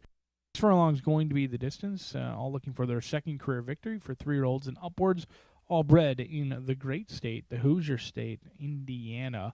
And I'm going to go to Gree Whiz in the spot 2-1 morning line, currently 5-2, a little bit chilly on the board, but that's okay. Gennaro Garcia Viral going to be calling the shots, a one-time winner from 17 starts. That's the bad news. 6 second-place finishes. More bad news, however. This horse tries hard each and every time, and I have not put the uncandid note in the file yet that Gree Whiz has approached hanger status. Many would believe so with 6 second-place finishes, but I think this 3-year-old tries hard each and every time here at Horseshoe Indianapolis. He hasn't necessarily shown where he goes right up to another horse and purposely stalls or intentionally doesn't get by like many others have donned that label, but Gree Whiz not one of those. He has tactical ability. He doesn't need the lead, but he can certainly show pace. He was actually on the engine back on August 8th when she broke sharp, fought right through the line, and lost a photo finish that day to He Be Ready. And he's taken on some good class droppers these last 2 times. Oil Man was a next out winner. Hadley's Max has faced better in his day as well. I think Gree Whiz gets in with his friends today, and today the day that he gets that elusive second victory with Viral aboard for Gree Whiz. Looking for win number 2 in start number 18, but the better value may come from Bucket List, a one-time winner from 8 starts with 3 third-place finishes for Bob Gorham. The Gorham gang both owns and trains the son of Mucho Macho Man. Shorty Perez, going to be aboard today, was last seen here on October 9th, in which they exited the same race as Gree Whiz. In fact, they were cutting into that margin after being a little bit wide into the turn. Ultimately, had a dead heat for third that day with Foxy Boxy, but they could not get on terms with Gree Whiz, who was about a length clear of the rest of that field. And I think Bucket List, a horse who prefers to be on the lead. Now, his last 3 starts, it is a little bit concerning that since that breaking score, he hasn't had enough early foot to get away with the leaders in that top group. But he has broken from the outside, and he'll do so again today. In fact, last time he broke from post position number 10 out of 10, 7 out of 10, and 7 out of 8. He's drawn near the outside again, and if he breaks alert lead today and gets brave on the front end, I think he could be looking at a 6-1 upsetter to kick off that early pick or late fire 5. But some of the experience comes from post position number 4, Specialty Act for Randy Clapp, Evan Roman. Roman already a winner on the day. This 3-year-old gelding by Greeley's Conquest is a 7-time second and third place finisher, has speed and not a ton of finish. The way he wants to run is on the lead. He's certainly not afraid to battle it out and duel on the front end. In fact, every time he hasn't really had enough early foot to clear off, and that hasn't done him any favors in the final 1/8 of a mile. We'll see if he can show speed. He did have the lead turning for home against Gree Whiz last time out, but ultimately waved the white flag the final 100 yards. It's been a consistent theme since he got the maiden breaking score on June 11th. We'll see if that trend continues or if it changes today. 6-1 on the board. But let's take a look at the late fire 5. I think this sequence is tough. You've got horses that aren't necessarily in their best career form. We've got non-winners of 2 and some low-level claimers throughout this late fire 5. It's a sequence in which I think you can find some prices in the middle portion of the card. I'm going to go skinny on the front and skinny on the back. Gree Whiz for all the obvious reasons. He's run very admirably, in my opinion. I think he should get a great setup today on the turf course in race number 6. A wide open 7.5 furlong distance is ultimately my kryptonite. Many times horses on the stretch out can handle it. Sometimes the races fall apart because that 7.5 furlongs is kind of a specialty distance, especially on the turf. And then you add in the challenge of non-winners of 2, 10,000 claiming, and that makes for a spread race. 5 furlongs on our turf course, optional claimers 50,000. I think there's a lot in good form and a lot to be desired in race number 7. Certainly a spread race for me. Let's move along to the final race, race number 9, where the other single may lie. If you don't want a single on the front and the back, You could go a little bit deeper in here, but I think Gimme 3 Steps proved to be the real deal. Now, some may be concerned with the layoff for a 3-year-old gelding. It hasn't been seen since May. I think they've just been patient. This is a horse who showed a true talent. I thought was almost monster-like last time out. Debuted against Open Company not once but twice. Tells me that the connections thought they had a real runner, and they were proven accurately as soon as they got back in with state-bred competition. They were in tightly throughout, fought on, and once they were got out, and he was given his head, he exploded through to show an excellent turn of foot and galloped out like potentially a good one would. So I'm not worried that Gimme 3 Steps hasn't been seen since May. I think they're just being patient with a horse that they are very high on, and we'll see if that ultimately turns out to be fact or fiction in here with Gimme 3 Steps. A single on the front, a single on the back. Let's get a little brave as we're 3 minutes away from race number 5.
Indiana bred stepping trackside for race number 5. This is a non-worth-a-two $5,000 conditional claimer for the state breds to go 6 furlongs.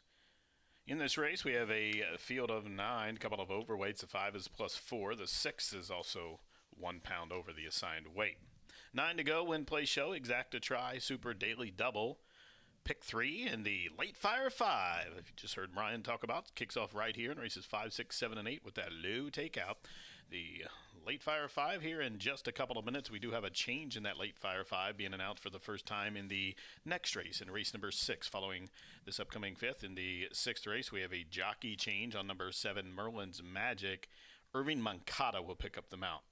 Number 7 in race 6, announced for the first time now, Irving Mancata, the new jockey on number 7, Merlin's Magic. That's in the 6th. 5th race up next to start the late fire 5. Just a couple of minutes. Good luck.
The horses have turned. They are approaching the starting gate. Race 5 to kick off that late fire pick 5. The pick 5 starts here in the 5th from the shoe. They are approaching the starting gate just about a minute. They are approaching the starting gate.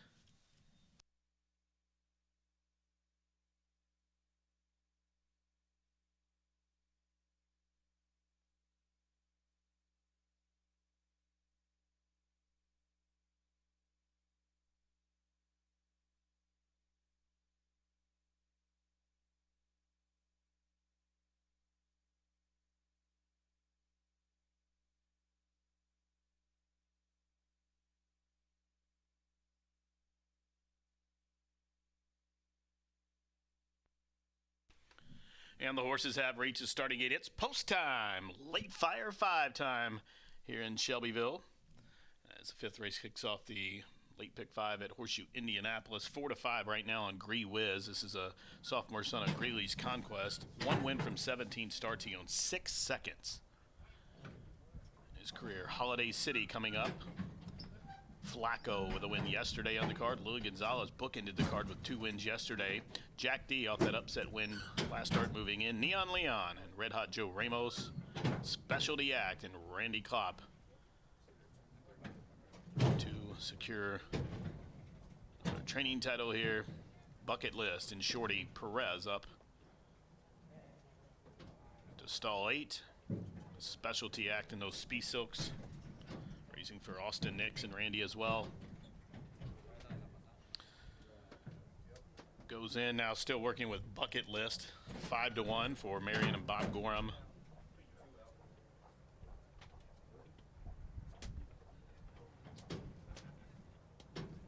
Now Bucket List. Goes in. Here's Riley leading in Infinity's Warrior to the outside for Woods and Willowbrook. He's in. Indiana Breds at the post.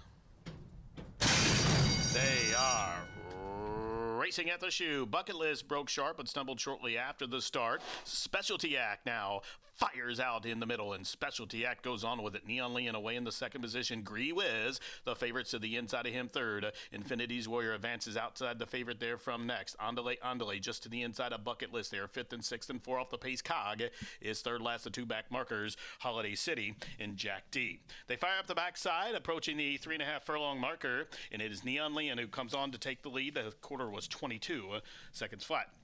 Neon Leon just barely from Specialty Act, who has a foothold there at the fence, and these two are about 3 in front of Infinity's Warrior from 3rd.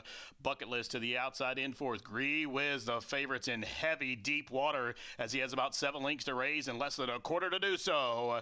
Neon Leon turns first, and Specialty Act still fighting along the fence. Gree Whiz has found his feet. He's going to try to sneak through up to the inside. Here he comes, scraping up painted. Specialty Act needs to tighten the hole as Neon Leon's up to the outside. Somehow Gree Whiz is bullying through to the outside. Here comes Infinity's Warrior up the inside. Gree Whiz coming after Neon Leon. Gree Whiz, Neon Leon. Gree Whiz gets through along the inside to nab Neon Leon along the wire there. Late on the scene, Holiday City. Infinity's Warrior was there along with Bucket List, 112 and 2. Gree Whiz had to work for it. 7-5 up the hoop to win.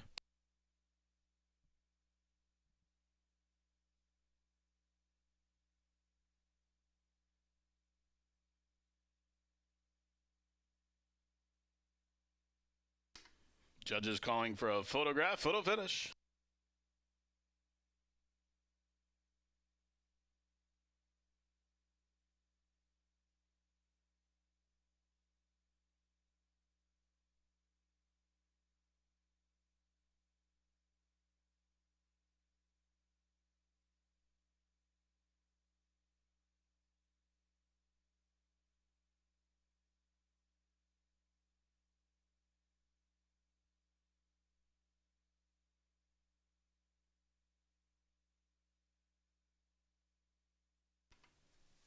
Getting photo finish here in the 5th race.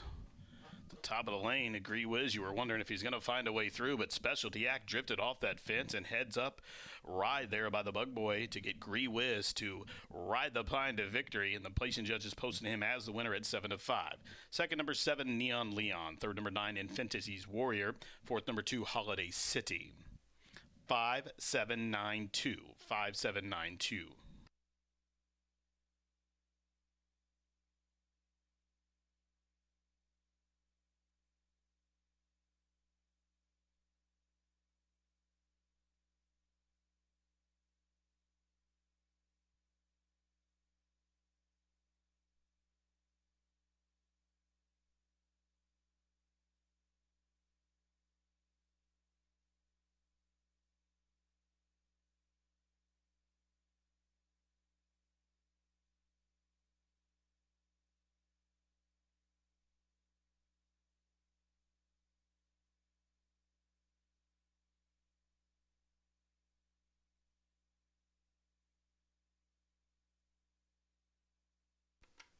5792 here in the fifth. Coming into the Murphy Trailer Sales winner circle, it's Bruce Murphy's Gree Whiz. A 3-year-old dark bear brown gelded son by Greeley's Conquest out of the Uncle Mo mare named Memorabilia. The winner is owned by Southwest Racing Stables Incorporated, Gennaro Garcia, Bruce Murphy, and Lori Murphy, trained by Gennaro Garcia and Oscar Villarreal. Up top for the winning ride. That's 2 wins for Southwest Racing, Bruce and Lori Murphy, and Gennaro Garcia here on today's program. Gree Whiz now picks up his second lifetime victory from 18 starts. The winner is bred in Indiana by Mr. Bruce Murphy. Favorite delivers here to a tune of 480, 320, and 260. Gree Whiz Neon Leon, the 5.7 exacta 2640, try 4505, the double 1140. Dime Super 5792 came back $85. Pick 3 $69.10, and the pick 5 $587.45. Now the pick 4 in races 2, 3, 4, and 5, winning combination worth $185.70. Race number 6 at Horseshoe Indy is up next. Second leg of that Horseshoe Hat Trick Turf Pick 3 as we head back to the turf. This is a 7.5 furlong turf event. We'll start right here in front of us. And this is a claimant event for 3-year-olds and up, which have never won 2. Claiming tag $10,000 in the 6th race. Take out all the also eligibles, 11, 12, 13, and 14. And we had that late jockey change just in prior to the 5th race here for the 7-horse Merlin's Magic. There is a new jockey, Irvin Moncada. Moncada picks up the mount. Late pickup, so no bug weight there for Moncada. Now, race 6 will start your 50-cent late pick 4 in races 6, 7, 8, and 9. Again, 6, 7, 8, and 9, the final 4 thoroughbred races on the card. We do have 10 races with that quarter horse dash for the cash, race number 10. Now, the 6th race is due off at 4:46, and that's in 19 minutes.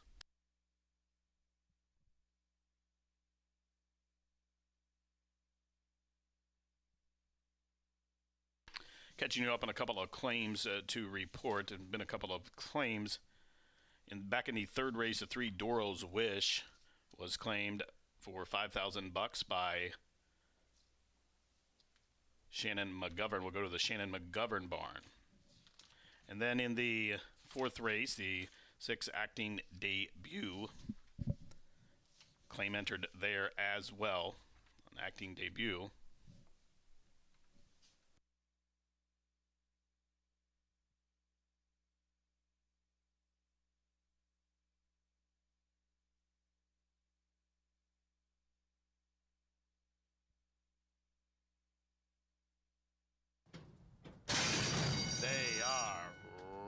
Racing at the shoe. Bucket List broke sharp but stumbled shortly after the start. Specialty Act now fires out in the middle, and Specialty Act goes on with it. Neon Leon away in the 2nd position. Gree Whiz, the favorites to the inside of him, 3rd. Infinity's Warrior advances outside the favorite there from next. Andale just to the inside of Bucket List there. 5th and 6th and 4 off the pace. Cog is 3rd last, the 2 back markers. Holiday City and Jack D.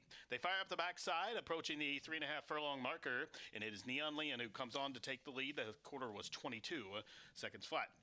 Neon Leon just barely from Specialty Act, who has a foothold there at the fence, and these two are about 3 in front of Infinity's Warrior from 3rd.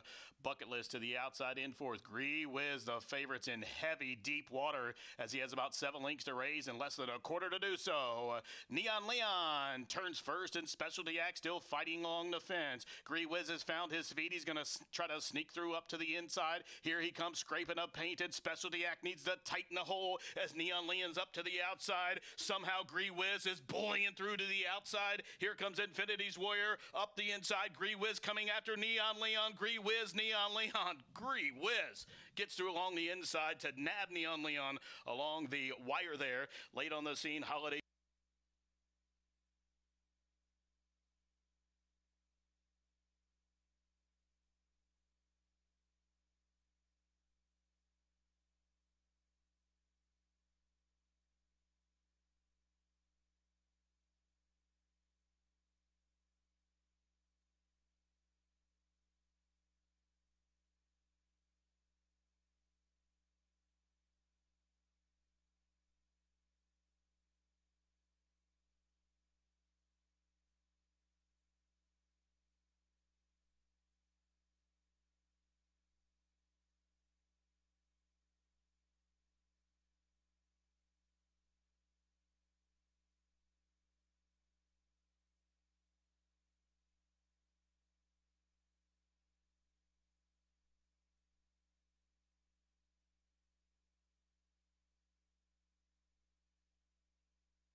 9 minutes to race 6 here at Horseshoe Indianapolis, and woo, it is a breezy out here, ladies and gentlemen, on the track.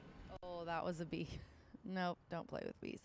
3-year-old up, claiming for 10, 7.5 on the grass. Also, eligibles are out of here, and I went the 3-1 favorite on top. Haskell here in this field. Marcelino Pedroza is aboard for Tom Vanberg. 5-year-old gelding, plenty of starts, lots of second and third place finishes, only one win, which is the case for a lot of them in this group. But this one ran last on September 26th at Churchill at 6.5 on the dirt. Does not like dirt. This horse ran at Belterra and claiming for 15, was third, only missed by 1.5 lengths, and that one at a mile. And then I think was outclassed in a couple of these here at Ellis, and here in a claiming for 20 was likes the mile, so should like 7.5. I honestly think he's not ever ran this distance, and I think he's really going to like it. I think the 7.5 is going to be the difference for Haskell today, for him to get finally get another win after being 6 seconds 5/3. I just think that he's going to be able to close nicely in here. He's got that late kick that you like, and I think this group might set him up for closing. And also on this kind of race, the inside post positions are the highest percentage of in the money finishes and wins. Then I'm going to go to the 8. See if I can turn the page in this windy weather without my program and all my pages flying away. The 8 is 7-2 on the tote board. Humble Warrior. I thought Humble Warrior, I think Humble Warrior is probably going to go off as the favorite. Right now they're both at 7-2, but I think the Humble Warrior might end up taking a little bit more money. Sammy B is up for Tony Granitz. Mr. Tony Granitz, what a classy guy, coming out of a claiming for 10. Now, this is the very same class. My top picks going from 16 to 10. This one's a claim repeater, a claiming for 10 repeater. Went a mile and 16th last time. Ended up putting up such a nice speed figure with that early lick about him, but ended up fading and getting 5th. I guess that really wasn't a fade because he only got beat 1.5 lengths. They were 5 wide in that race coming around on the finish. And it was right after an allowance win that this horse was dropped down to claiming for 10. So I think that he's got a good shot with his early pace, but I did put the 4 on top because I think there is some early speed from the 7, from the 6. One of the horses on the inside I think has some early speed, which I think if anybody gets hooked up on the top, the 4 might be able to close and get it done. Let's wind it out with the 2, the 7, Shiesty to Chase. I like Shiesty to Chase with Joe Ramos aboard. I wouldn't be shocked if Joe Ramos is on fire in Fuego. 18 wins in the month of October. Gets in the winner's circle here today. A 3-year-old gelding by John Langmeyer off of a 4th place finish. This horse has been nothing but allowances this year.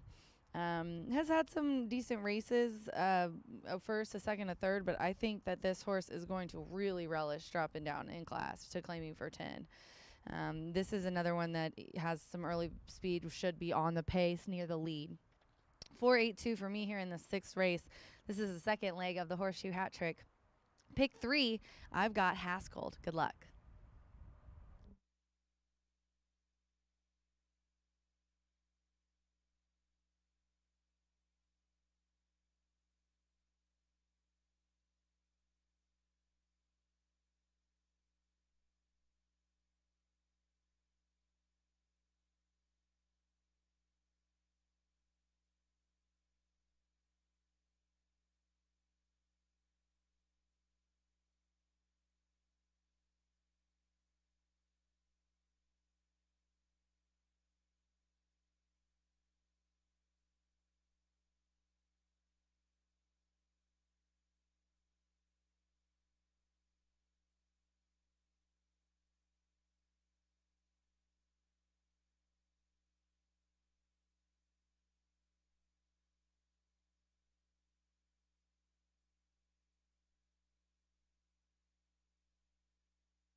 horses stepping trackside for race number 6 at the shoe, heading back to the turf course here.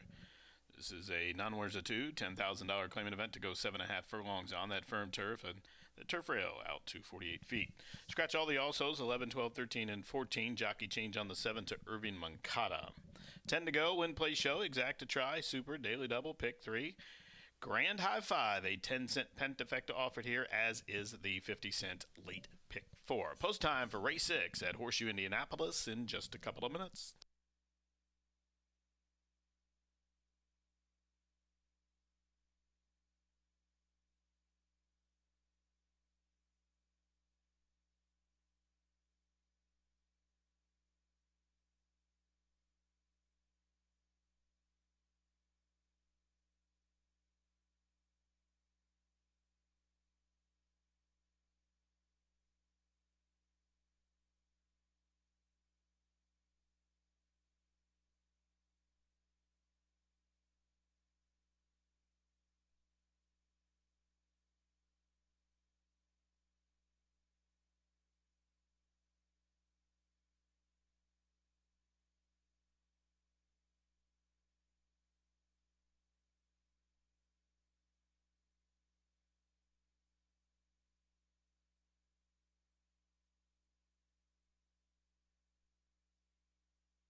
We have a late scratch in this 6th race. In this 6th race, number 9, Fort Lau has been scratched by the stewards on recommendation of the veterinarian. Again, number 9, Fort Lau has been scratched on advice of the vet. All straight wagers refunded on the 9, Fort Lau.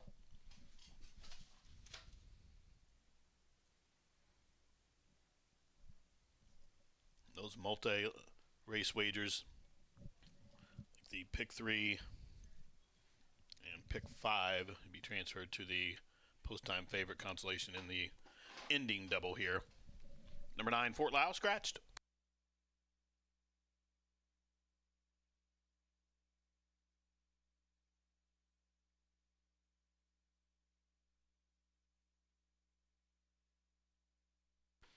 And also that all-turf pick 3, you will also receive the post-time favorite as well.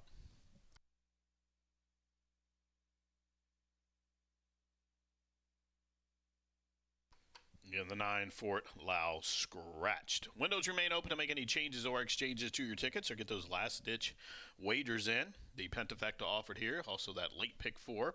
They have turned. They're approaching the starting gate. The remaining 9 will be at the gate in less than a minute.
And the horses have reached starting gate. It's post time. Loading up for the 6th from Horseshoe Indianapolis.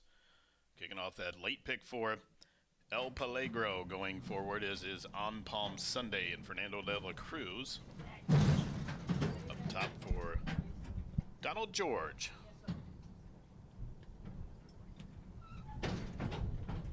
Ace the Race. Up and in. Loads up alongside Shiesty to chase.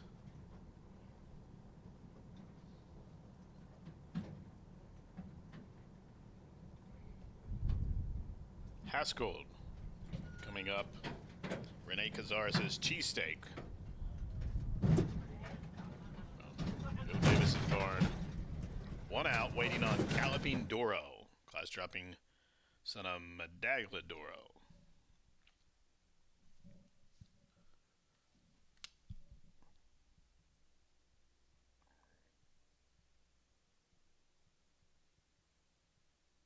Looked like one of the pads fell out. Ace the Race. Starter has retrieved that. Now Galloping Doro loads up to the outside. He's in. They're at the post.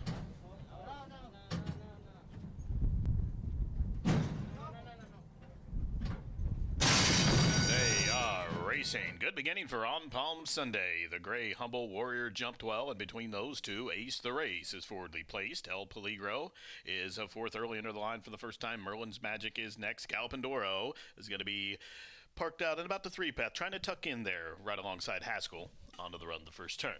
So it's On Palm Sunday, the son of Summerfront, up top to dictate the terms with the rail out, shows the way by just about 2 lengths. Humble Warrior has deferred, will let him go from 2nd. El Peligro tucked in neatly along the rail from 3rd. Merlin's Magic is 4th as they turn up the backside. Those 4 single file right in front of a quartet of horses on the run down the backstretch, including Haskell, who's right there down on the inside. Ace the Race just took out of that hole and advancing to the outside as they continue to run up the backside. Galloping Doro. Then we trail back on link there too as Shiesty to Chase burrowing his way through horses from the back of the pack, and Cheesesteak is now last, the quarter 22 and 4. On Palm Sunday has 3 furlongs to find, shows the way 3 parts of a length to Humble Warrior, who attacks up to the outside. El Peligro getting a good toe into these things behind a half, 45 and 2. Still 6 or 7 back to Merlin's Magic, and then it is Galloping Doro. Shiesty to Chase is right on Haskell's back as they race towards the top of the home stretch. On Palm Sunday leans into the lane. On Palm Sunday to the inside, whip is out on Humble Warrior, who's on the attack. Here comes Humble Warrior. Up and after on Palm Sunday, 1/16 to go, and it is Humble Warrior putting away pace setting on Palm Sunday. Shiesty to Chase is grittying up into second, but Humble Warrior is going to be rescued by the wire, a diminishing length. Shiesty to Chase got on track running on to be second. Then it was either on Palm Sunday and Merlin's Magic. The running time 1:28 and 1.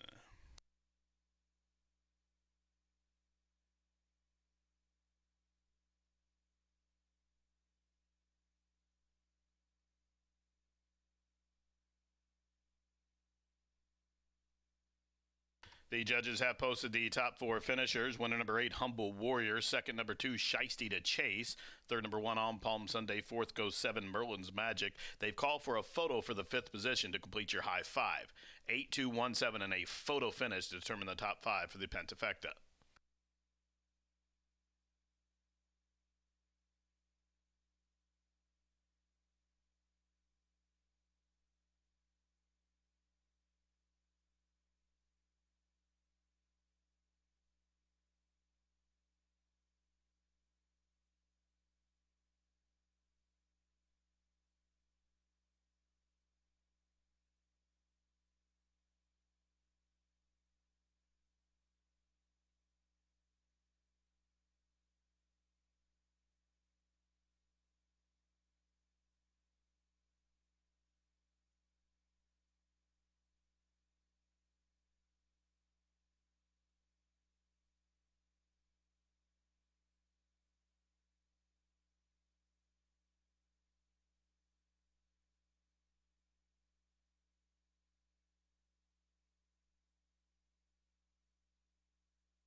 Result of that photograph for 5th, show number 10, Galloping Doro, was 5th.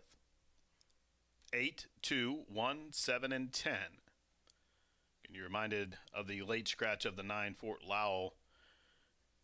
Those multi-race wagers, those pick 3s, pick 5s that were offered. You would have been put on the post-time favorite, which number 2, Shiesty to Chase, ended up going off even money. That would have been your substitution. As the morning line favorite, number 8, Humble Warrior, let go from that 2.5 to 1 morning line odds. Ends up going off 7 to 1. Gets it done here for Team AJG. 8, 2, 1, 7, 10. Running time for the 7.5 furlongs was 1:28.35 seconds.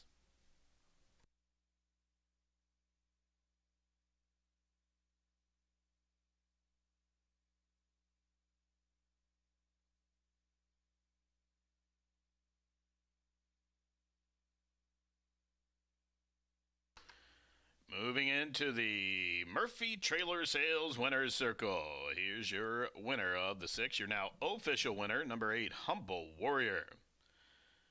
A good-looking gray, a 5-year-old son of Mohaman out of the More Than Ready mare named More Than Jill.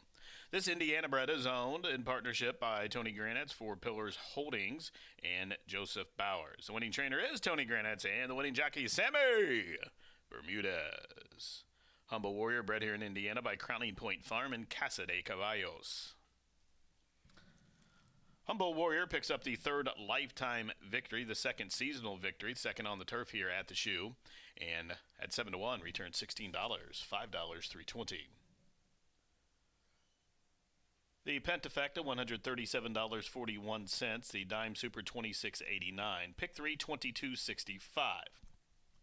Exacta 39.20, the Try 29.80, the $2 double with Humble Warrior 29.20, consolation with the scratch there of the 9, that came back $5.20. Up next, race number 7.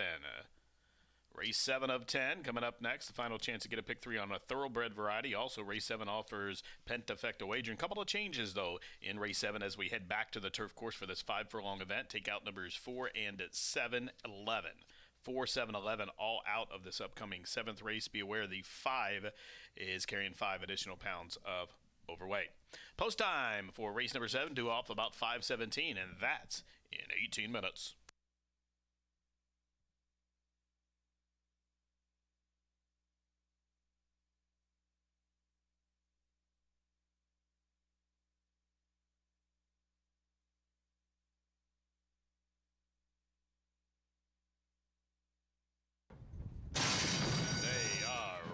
Good beginning for On Palm Sunday. The gray Humble Warrior jumped well, and between those two, Ace the Race is forwardly placed. El Peligro is fourth early under the line for the first time. Merlin's Magic is next. Galpindoro is going to be parked out in about the 3 path, trying to tuck in there right alongside Haskell onto the run the first turn. So it's On Palm Sunday, the son of Summerfront, up top to dictate the terms with the rail out, shows the way by just about 2 lengths. Humble Warrior has deferred, will let him go from second. El Peligro tucked in neatly along the rail from third. Merlin's Magic is fourth as they turn up the backside. Those 4 single file right in front of a quartet of horses on the run down the backstretch, including Haskell, who's right there down on the inside. Ace the Race just took out of that hole and advancing to the outside as they continue to run up the backside. Galopindoro. Then we trail back a length or 2 as Shiesty to Chase burrowing his way through horses from the back of the pack, and Cheesesteak is now last, a quarter 22 and 4. On Palm Sunday has 3 furlongs to find, shows the way 3 parts of a length to Humble Warrior, who attacks up to the outside. El Peligro getting a good toe into these things behind a half, 45 and 2. Still 6 or 7 back to Merlin's Magic. And then it is Galopindoro. Shiesty to Chase is right on Haskell's back as they race towards the top of the home stretch. On Palm Sunday leans into the lane. On Palm Sunday to the inside. Whip is out on Humble Warrior, who's on the attack. Here comes Humble Warrior. Up and after On Palm Sunday, 1/16 to go. And it is Humble Warrior putting away pace setting On Palm Sunday. Shiesty to Chase is grittying up into second, but Humble Warrior is going to be rescued by the wire, a diminishing length. Shiesty to Chase got on track running on to be second. Then it was either On Palm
Well, someone swung and missed in race number 6 as your 5-2 morning line goes off at 7-1 and comes home to score as donned by Jimmy Mack, saved by the wire, appeared accurate for the winner of race number 6, who was clear, but that lead was certainly diminishing as we approached the finish line. 7-1 winner to kick off that late pick 4 as well. We'll be on the turf course for the final time of the day, now just 8 minutes away from race number 7. One of those rolling daily doubles, pick 3s, or pentafectas, whatever fits your fancy in here. Do scratch numbers 4, 7, and 11.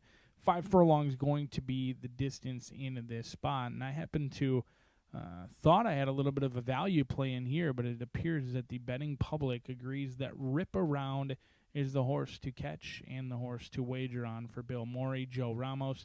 And Ramos has come back with a flurry. He missed many months here at Horseshoe Indianapolis, but he's been winning basically on anything he rides, but especially excels on the turf course. And Rip Around appears that there's not going to be much instruction with Rip Around because this 3-year-old filly knows exactly what she wants to do, and that's go to the lead and run as fast as she can, as far as she can. She likes to do it while well clear. There's very little rate to Rip Around thus far, at least so far in her career. She likes to be kind of a runoff, and when you can go 43 like she did just 2 weeks ago or 3 weeks ago, you're going to win a lot of races, and that's exactly what the plan is. Second start off the layoff, I expect her to be even more fit today. She previously hadn't been seen since April over at Gulfstream Park, and she loves it here. In fact, all of her career success has come here locally. She is a Kentucky bred who's ran both at Ellis, Keeneland, and Gulfstream, but her success has come right here locally. Both victories and the second place finish all here at the Horseshoe Indianapolis turf course. We'll see if Rip Around can make every pole a winning one. She's the one to catch to cash, no doubt about that. Even money, though, down from that 6-1 morning line. But the value player could come from right next door on the starting gate. Lithe Spirit. Eric Asmussen teaming up with Hall of Fame father Steve Asmussen, a 3-year-old filly by Spitestown out of Spooky Woods. Make what you want of that, but on Halloween week, could be a little bit of a hunch play in here for this 3-year-old filly out of Spooky Woods for Bradley Thoroughbreds and Gainesway Farm. They're on the cutback. Second start off the layoff, cutting back from 8 furlongs down to 5 furlongs. Should certainly be fit today. Her success has come both at 5 furlongs while sprinting on the main track and a 6-furlong victory over at Lone Star as well. The money came in both races that she ran very well. She went off at 2-1 and 5-1. Those are some of her lowest odds that she's been. So follow the tote board in here would be my recommendation. And it's lukewarm, no doubt about that. 5-1 morning line, currently 7-2 right now. And there's a lot to like. Second start off the layoff on the cutback. And a horse who's shown the tactical ability. She should just be able to sit just a length or two off Rip Around. And if Rip Around goes too quick, this one it should be the one who gets first run, 7-2 on the board. But Dorothy Crowfoot looking to upset the apple cart in here. David Cohen and Larry Ravelli. Ravelli has meant business when he shipped horses in, whether they're coming from Chicago or elsewhere. All he does is win.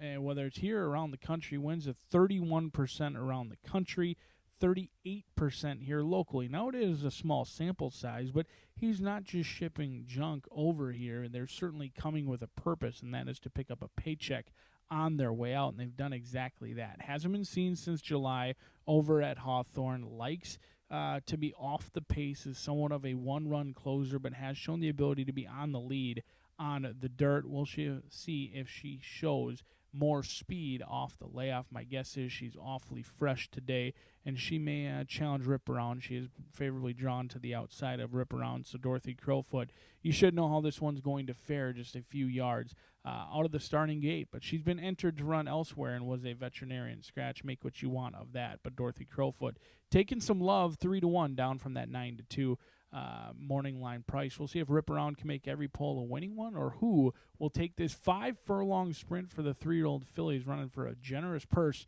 $50K on the line. Jimmy Mack will don the winner just 4 minutes from now.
Turf runners stepping trackside for this 7th race is Filly Mare Turf Sprint. It's a 18,000 to other than or non-3 life, or to be entered for a claiming tag a $50,000 race to go 5 furlongs on that firm turf. Take out numbers 4, 7, 11.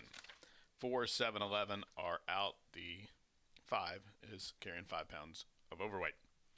Race 7, when play show, Exacta Tri Super Daily Double starts final thoroughbred pick 3, and race number 7 also offers the Pentafecta 10-cent Grand High 5 here in the 7th. Just a few minutes to post race number 7 as we head out to the turf. 5 furlong dash in just a few.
Fillies and mares approaching the starting gate, about to cross over to the turf course here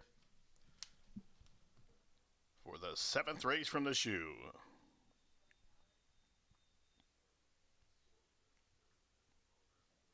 First Kitten coming across.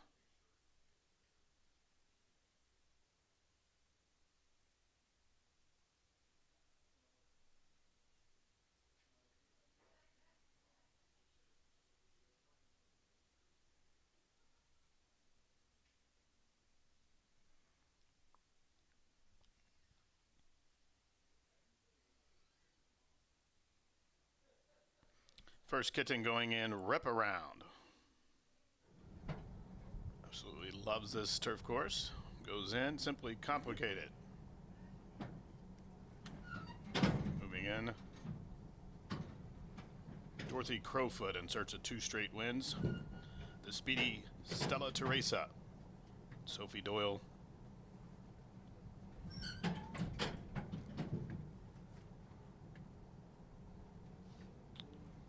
Webcar. Going in, here's Lithe Spirit. Yasmussen's looking for their second on the day in the gray. Wicked Frost to the outside. Field of 8 to go 5 furlongs. The rest above, they are off. Good start for Webcar as expected, jump well, but it's Rip Around who storms out to the front. And Rip Around, the daughter of Uncle Mo, is going to play a little game called Catch Me If You Can, and she quickly opens up 2.5 to Stella Teresa, who's off the pace today. Lithe Spirit flanks her. Webcar is 4th and about the 3 path.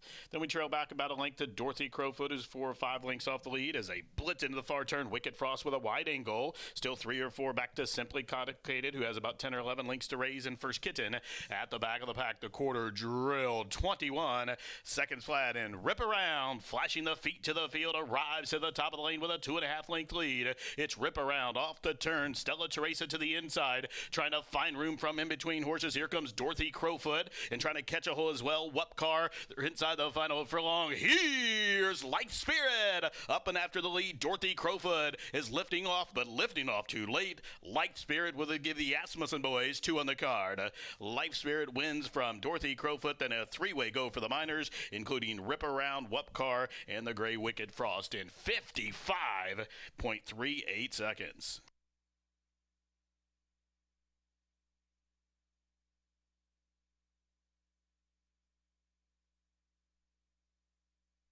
Judges posting number 5, that good-looking daughter of Speightstown, Lithe Spirit, as the race winner at 7-2. Second, number 8, Dorothy Crowfoot at 2-1 was second, 5-8, and a photo for the Shodo.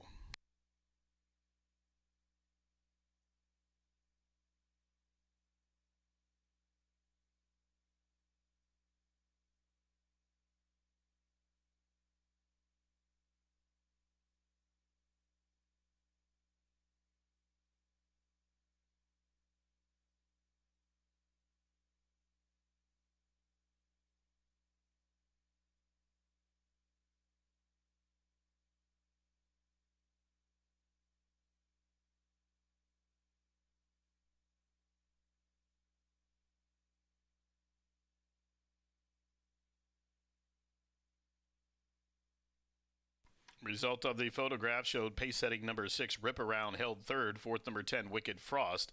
In 5th to 9, Webcar, 5-8-6-10-9, 5-8-6-10-9.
5, 8, 6, 10, 9, the pentafecta numbers. Into the winner's circle. Eric Asmussen getting low for the dough here on number 5, Light Spirit, as she rattles home to win with a really quick turn of foot late here. Light Spirit, a 3-year-old chestnut daughter of Speightstown out of the Ghost Zapper mare named Spooky Woods. The winner's owned in partnership by Bradley Thoroughbreds, Gainesway Stable, Laura Lee Stable, Scott Estes, and Cambro and Equine LLC, trained by Steve Asmussen, and the Bug Boy, Eric Asmussen, the winning jockey. That's 2 wins on the card for Steve and Eric, as Light Spirit gets home. Covering the 5 panels on turf, 55.38 seconds. Light Spirit, bred in Kentucky by Uguada Centurion, SL. Now the prices are up. The winner, $9.40, $360, $260, exacta $35.40. The try, $23.40. The double, $90.80 at Superfecta, $45 and change. Pick 3, $38.45. Dime Pentafecta, $156.36. The Dime Super, there it is, 5, 8, 6, 10, $45.10. And then there were 3. Race 8 coming up next. We'll start the final pick 3 of the Tuesday program here. Race number 8, there is a scratch at number 9, Total Luna Eclipse. She's entered for tomorrow. Number 9, Total Luna Eclipse. She is out of the upcoming 8th race. Looking at the changes in the 9th race. The 9th race, you reminded the 4, Gimme 3 Steps is a first-time gelding.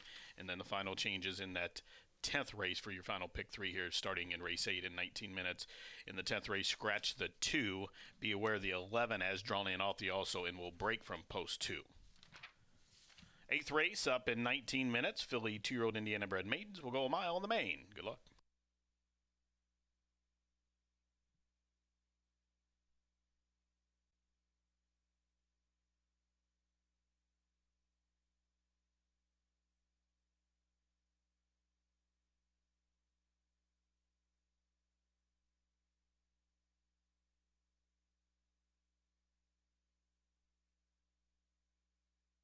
They are off. Good start for Wupcar as expected. Jump well, but it's Rip Around who storms out to the front. And Rip Around, the daughter of Uncle Mo, is going to play a little game called Catch Me If You Can. And she quickly opens up 2.5 to Stella Teresa, who's off the pace today. Light Spirit flanks her. Wupcar is 4th and about the 3 path.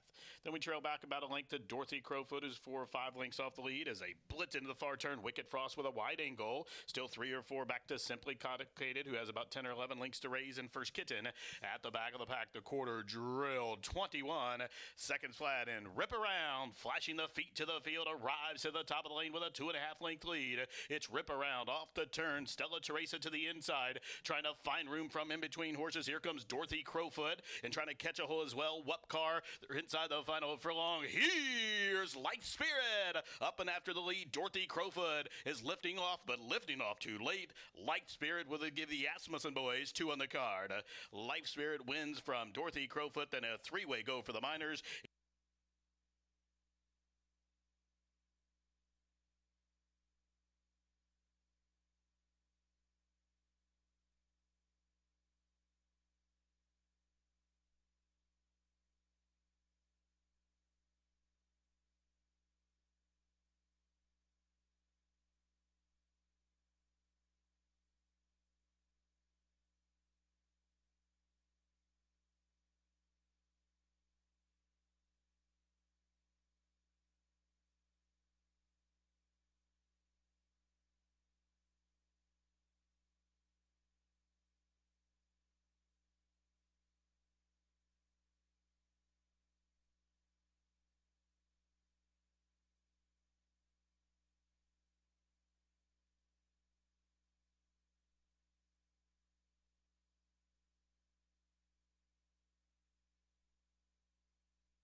Eighth race coming up here in just about 10 minutes as we start the final pick 3 of this Tuesday program here at the Shoe. And good quality race here of Indiana bred maiden filly 2-year-olds are going to race a mile on the main.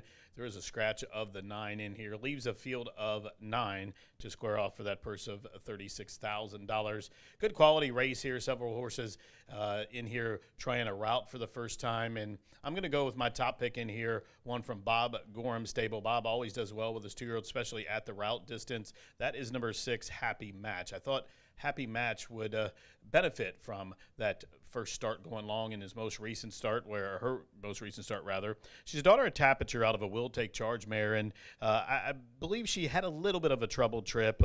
She was last early and didn't really have the best of breaks, but she did get steadied around in between horses and then rallied while doing so in about the 5 or 6 path at the top of the lane, and kind of got going maybe a little bit too late, but does have that benefit of the mile under her belt where she was beaten just a length, and in behind Matoli Secret. We see Matoli Secret earlier today was 4th in that good quality sprint allowance, but Happy Match I think is one should move forward. I did like her at 7-2. I love her at 9-2 being overlooked, and I thought she might just a little bit. I thought the firster might take some heat in here from the Granite stable, and he is. Dirty Talker, of course, is going to come down from those 5-1 odds. So I was price shopping here, and I thought Happy Match was one that you wanted to use, and I definitely wanted to put it on top here. Currently 9-2 is Happy Match, who appears to look the part in the paddock, calm and collected, and just taking in things with her ears going back and forth there in the paddock. And she's going to get the nod for me for Shorty Perez and Gorham.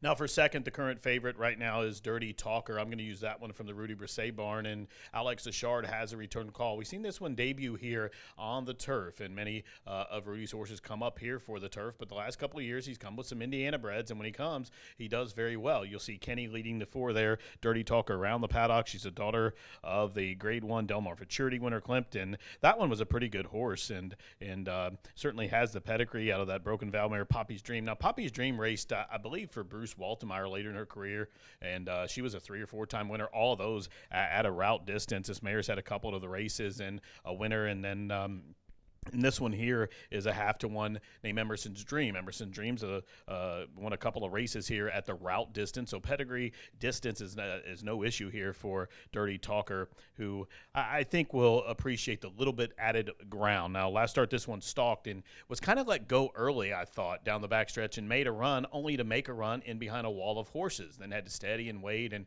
tried to re-rally down through the stretch and kind of flattened out late, and was only beaten 9 lengths, though. Took money, was second choice that day in behind Sweet Heat, who was the winner. Ace of Cats was third, came back and won. So the horse is keeping good company, should move forward with the added ground in that start under her belt.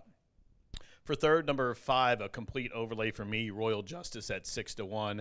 And this is a horse at 6-1 is going to get a lot of my money in here. As you'll see, Jose giving some last-minute adjustments there from the West Stable. Royal Justice is a daughter of Cloud Computing, who most recently was third, beaten 6 lengths. Now, that was at a 5.5 furlong distance. What I did like, she showed some grit. She fought on well. She took a lot of dirt in behind horses, angled in and out, and really got to running late in the game and was running behind a good quality field.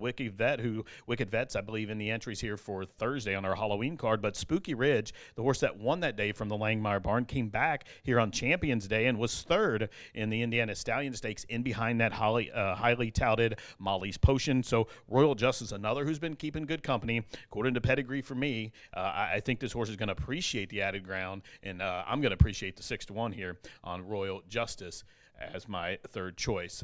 It's all about the 6, 4, and 5 for me. I don't really give anybody else a chance in here, just to put it quite frankly.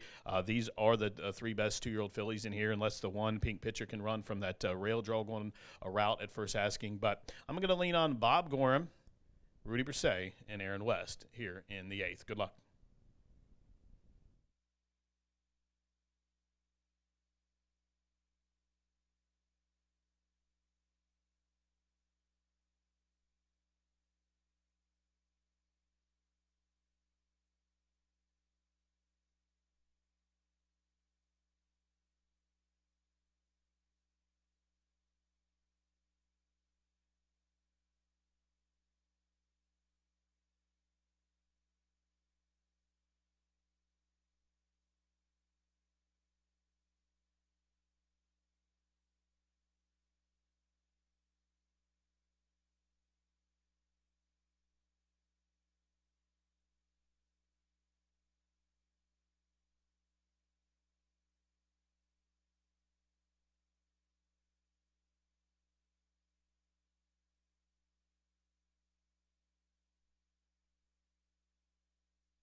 Indiana bred maiden filly 2-year-old stepping trackside for the 8th.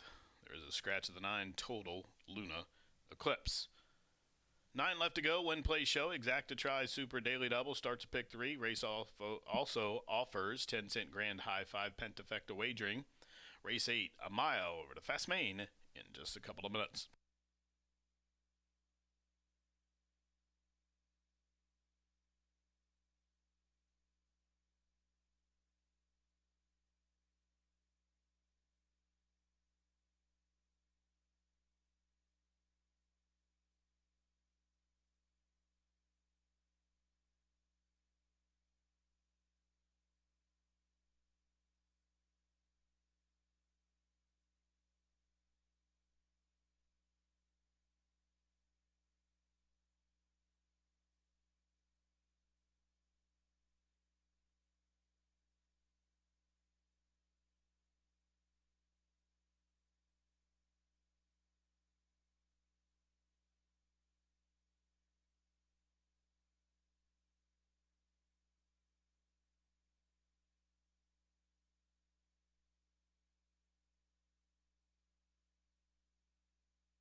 Race fans, don't forget, coming up here on Saturday, December 7th, one more chance to qualify for the NHC, the National Handicapping Championship. There is one more qualifier here on Saturday, December 7th. Get your chance to qualify. There will be 4 seats given out here for that NHC Finals at the Horseshoe in Las Vegas. That is Saturday, December 7th. It's a $500 live money buy-in. You'll be betting nationwide races. The top 4 again advance to the NHC Finals and share $6,500 in prize money. You must be a member of the NHC, and you can sign up for that at NTRA.com on Saturday, December 7th. Come on here. NHC qualifier, the last one. One more chance. We'll get 4 seats here to the NHC Finals at the Horseshoe, Las Vegas.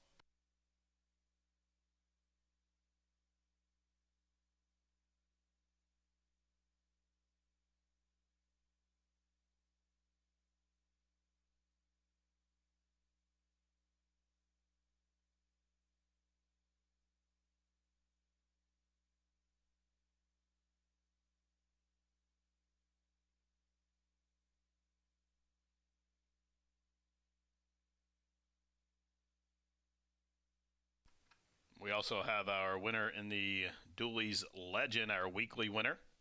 Today's Tuesday event, the Dooley's Legend. We have our weekly winner, and it was an online player, Jeff Squeerts. Jeff Squeerts, our online winner, had a total of $62.40. We'll get that $100. Again, congratulations, Jeff, our Dooley's Legends winner today. Congratulations, Jeff. You'll get that $100.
Approaching the starting gate, less than a minute. Here they come, the maiden filly 2-year-olds to race a mile. Approaching the starting gate, field of 9 to square off here. The opening leg of the final pick 3 this Tuesday afternoon from S-Town. 2.5 to 1 favorite right now, Royal Justice, carrying those red Justice Farm silks. Pink Pitcher taking some support at the windows. On debut, the golden green for Cal Johnson, Lucky J Stable, and Anthony Granite's Pink Pitcher. That yellow granite shadow roll coming up. Royal Justice, daughter of Cloud Computing. Stretching out for the first time and goes in. She loads in as the favorite. Luna Lena for Israel Garcia.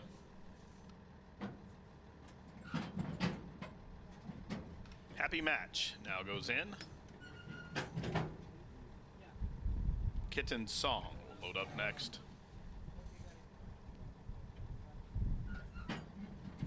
Hazel My Candy going forward.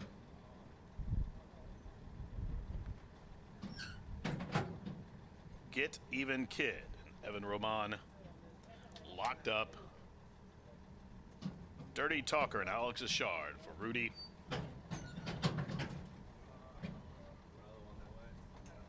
Carrying those Harrison and Hendrickson silks now. Fearless Cowgirl. The Whittick homebred up to the outside. She's in. They're at the post. They are off. Sluggish start for Dirty Talker. Not a good one for debuting Fearless Cowgirl either, but it was a fast one for both Royal Justice and Pink Pitcher as they head out to the opening turn. Pink Pitcher on debut has the lead and the fence. Royal Justice stretching out for the first time, matches her strides to the outside in second. The gray Luna Lena will track him from the third position. Then we trail back 3 lengths to Hazel My Candy, who is fourth. She's shaded by Kitten Song, who is fifth, and about 7 lengths off the lead early. 3 lengths further back as they turn up the backstride. Happy Match in between horses. Dirty Talker advancing up to the inside as they head up the backside. Get it hit wide on the course, and Fearless Cowgirl is about 20 out of it at the back of the pack on debut. The quarter 23 and 4. And the race is on with the pace is on. Just outside a half mile to go. And Pink Pitcher showing the way. Royal Justice on the attack to the outside. And this pair have opened up 7 or 8 lengths on third running Hazel My Candy. The gray Luna Lena is fourth now. Happy Match. She's underway. She's up into fifth as the pace setters start to come back to the field now. Half mile 47 and 1. As Royal Justice has put away Pink Pitcher at this juncture. Hazel My Candy moves a closer third. Luna Lena's tugging hard on that outside of the bit. She's getting out, and passing her to the inside is Happy Match as they reach the top of the home stretch. And Pink Pitcher back for some more of Royal Justice as Hazel My Candy racing up into third behind a 3/4, 13 and 4. And Pink Pitcher will turn on down. Pink Pitcher, she put away Royal Justice. Can she hold the charge of Hazel My Candy? And down the center of the track, Happy Matches motoring, but meanwhile Royal Justice, she just found another gear. Royal Justice had some reserve in the tank, and Royal Justice played a game of cat and mouse with Pink Pitcher, and Royal Justice to the winner circle. She stretches out just fine, and she gets home a winner for Sammy and Aaron and Justice Farm in 143 and 3.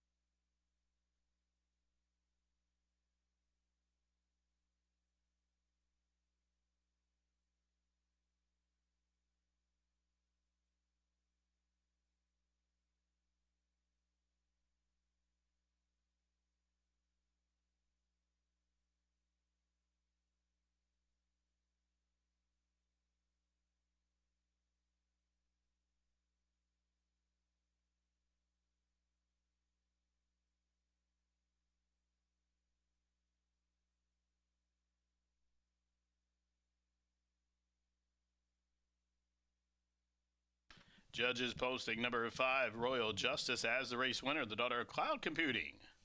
Gets it done here at 3.5 to 1. They've called for a photograph for the second spot. 5 and a photo. Upon review of the photograph, it showed number 1, Pink Pitcher, fought on to hold second. Third, number 6, Happy Match. Fourth goes 8, Geet Even Kid. And fifth, number 3, Hazel My Candy. 5-1-6-8-3. 5-1-6-8-3.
Into the winner's circle, number 5, Royal Justice. Royal Justice, a 2-year-old dark bear brown daughter of Cloud Computing out of that pioneer of the Nile mare named Golden Pioneer. The winner's owned by Greg Justice's Justice Farm. The winning trainer, Aaron West, and Sammy Bermudez up top for a second score on the day. Number 5, Royal Justice, breaks maiden as she stretches out to the mile just fine, 1:43.68 seconds. She was bred here in Indiana by Greg Justice Farm, her owner. The homebred returns $980, $580, and $380. Exacta, healthy $80.60. The try $92.50. The double, pair of 5, 66 bones. The 10-cent super, $148.21. Pick 3, 8, 5, and 5, $115.60. Dime super, $340.92. Up next, race number 9 in 21 minutes. Race number 9 starts the final daily double of the day. You're reminded number 4, Gimme 3 Steps, is racing for the first time as a gelding. 8 of them square off to go 6 panels in 21 minutes.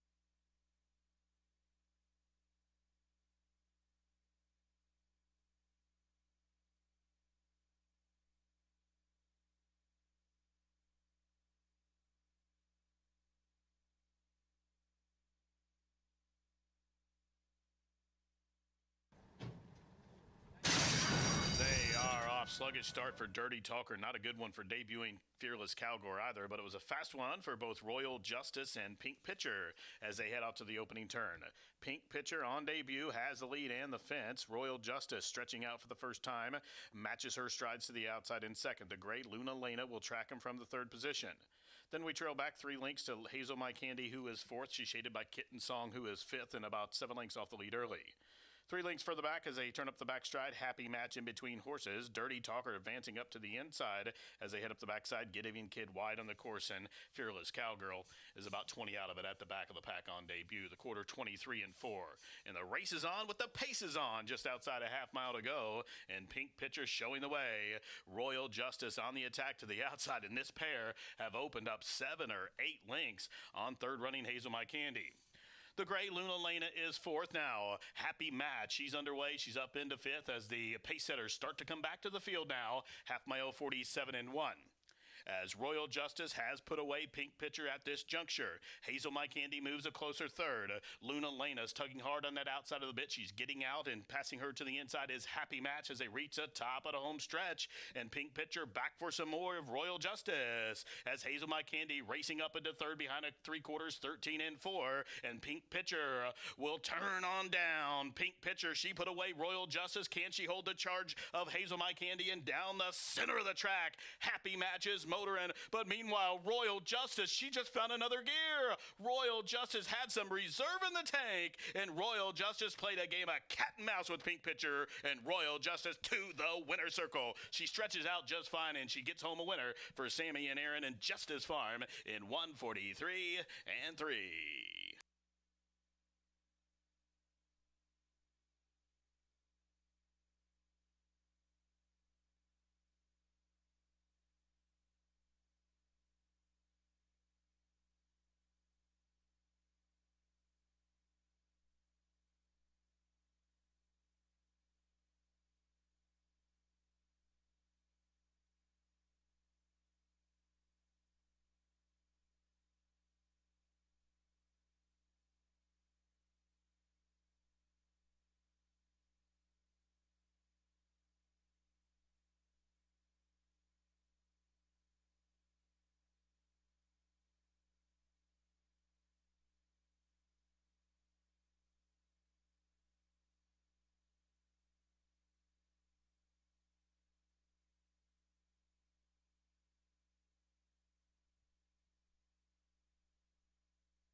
Horsemen, the racing office would like to remind you that closing this Thursday, October 31st, nominations for the two-year-old route stakes to be run on Thursday, November 14th, closing day. Again, those two stakes on closing day, Thursday, November 14th, the Miss Indiana Filly 2-year-old mile 70 and the Indiana Futurity for the 2-year-olds Open a mile 70. Those two Indiana-bred $100,000 added stakes, they close this Thursday. Contact the racing office to make your nominations.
Tequila Herradura. Extraordinary awaits.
To score at a decent price. Now, race number 9 coming up in 10 minutes, where I don't know if we'll get a price here. Currently, right now, the favorite's 3-5. This is an Indiana bred sired, a sired first level allowance race to go 6 furlongs, and we do have a field of 8 in here. And right now, Gimme 3 Steps, currently the 3-5 favorite.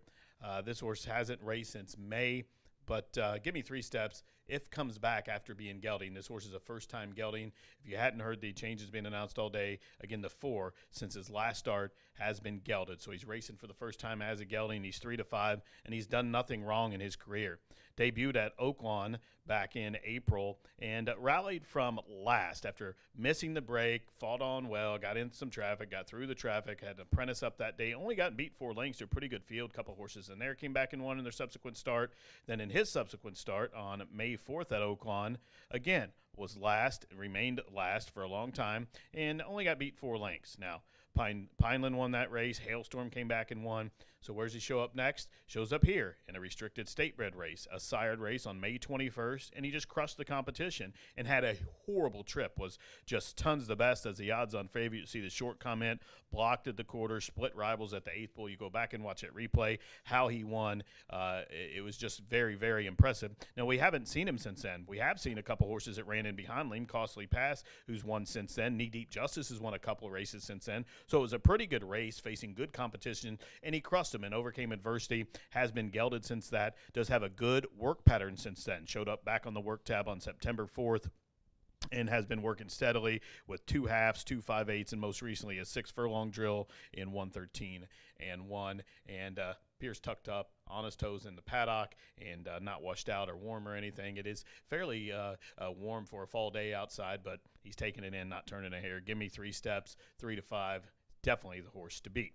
Now, number 7, Rocketing, currently 4-1 on the tote board. Tiana Richardsville will give a leg up here to Fernando de la Cruz. Now, she claimed this horse out of this horse's first race for the $15,000 level. She took a chance on debut Obviously, the horse had no form to go on. She claimed the horse. The horse ran on very well. Another one that was off slow, overcame adversity, had a wide trip, was second, came back off that claim. She ran him 6 furlongs, and he won and appeared to run the same sort of trip. Was back, was wide, ran on well. You would think watching the replay the horse wanted more ground. So she tried him in the Stallion Stakes, where it was 5th, beaten 10 lengths in behind Kingsbury Road in That's Life. I don't think the horse wants the ground. I think the horse is a come from behind sprinter, and Tiana thinks that so as well, I'm guessing, as she turns this horse back to 6 furlongs, reunites with Fernando de la Cruz, and is currently 4-1 on the tote board. Now, number 2, Mickey O'Prado is one I'm going to use, and I'm just price shopping here. This horse is 7-1, and the barn is hot. If you watch the Wire to Wire show, we spoke about some hot trends going on here and hot trainers, and Steve Fosdick is one of the hottest at the meet here as of late. Now, he started off ice cold, so thus he would have to be able to warm up and start winning, but what he has done is just won in bunches. Actually just missed a lip earlier today at 20-some odds to 1 with Dossier, and he's sending Mickey O'Prado out here at 7-1. John McKee gets the leg back up. He was a winner on this horse 2 starts back against Open Company down at Belterra, in that nickel non 3. And the subsequent start came here and ran down a pretty good field. Some of those horses we seen earlier today, Binge and Oro Azteca, and Mickey O'Prado was a winner again. Rallied from second last, got bounced around. Another one that overcame a little bit of adversity, and the horse is going to get a tiny bit of pace in here. That's the only thing. I don't think there's a tremendous amount of pace in here, but I do think Mickey O'Prado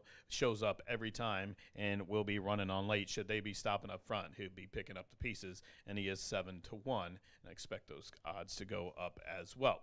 But right now, the people's pick is my pick, number 4, Gimme 3 Steps. I agree. I thought 8-5 might have been a little big of a price here off this horse's past performances. Those 2 races at Oaklawn are very, very good against that Open kind of company. And then what he done when he broke his maiden here in that sired race. If the horse comes back after being gelded, I say to his B game, I think he can dispatch of this non-winners, a 2 first-level allowance race with ease. Race number 9, it starts at late daily double, that thoroughbred quarter horse daily double. It also offers pentafecta wagering. We're about to get riders up here from paddock judge Brandy Bell. 9th race, still 2 to go. Give me 3 steps for me. Good luck.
Here they come onto the track for the 9th race, a Indiana sired first level allowance race to go 6 furlongs.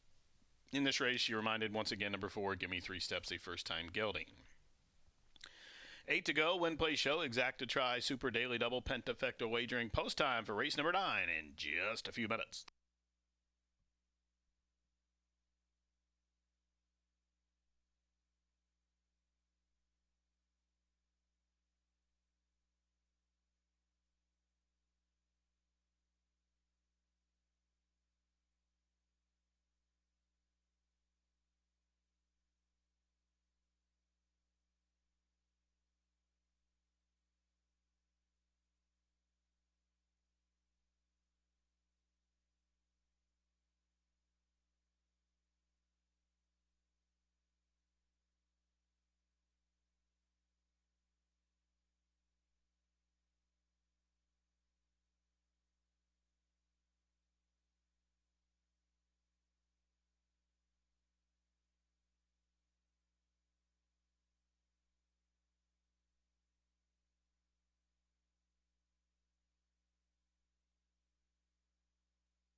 Indiana sired sorts have turned. They're approaching the starting gate, heading into that 6 furlong chute. They are approaching the starting gate.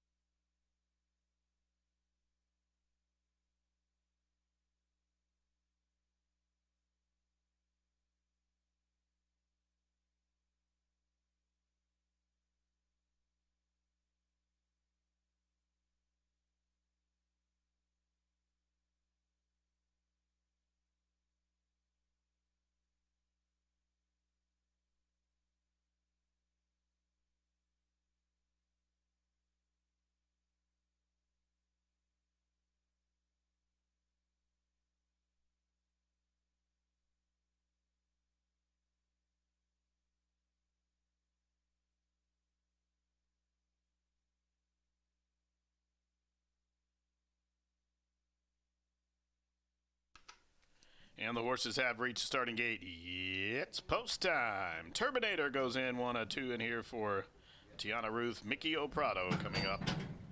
Cowboy Image for Nikki Luce. The Gray Rocketing.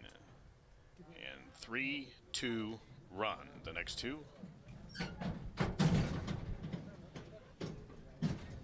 John Heron's Gimme 3 Steps. The Skinnerd Hunch play. At 3 for 5.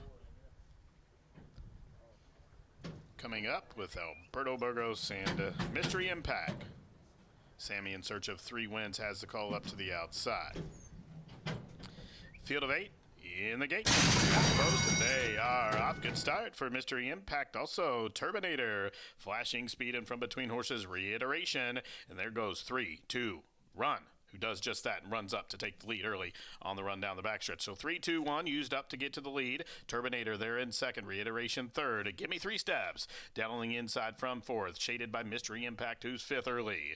Mickey O'Prado is sixth. Tugging hard. Just got in a tight spot there as Cowboy Image and Rocketing range up to the outside. The quarter 22 and 2. 3-2 run showing the way. Here's Mystery Impact up to the outside as Reiteration trying to catch that hole. Meanwhile, Gimme 3 Steps is sequestered in behind horses. He's full of run. Just needs a clean place to go as Rocketing ranges up to the outside of him and Cowboy Image. And Gabe Sayas starts to heat up as they race around the turn. And Gimme 3 Steps pushing his way out here towards the top of the home stretch. But 3-2 run will cut the corner.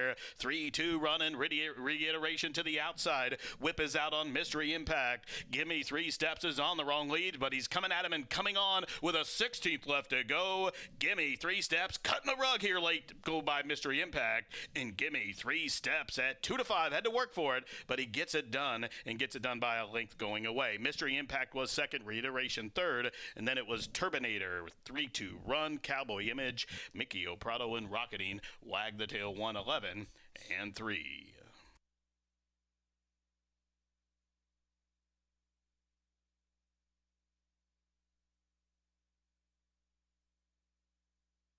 Judges posting number 4, Gimme 3 Steps as the race winner. Second, number 8, Mystery Impact. Finishing third, number 2, Mickey O'Prado. Third, number 5, Reiteration. Photo for fourth.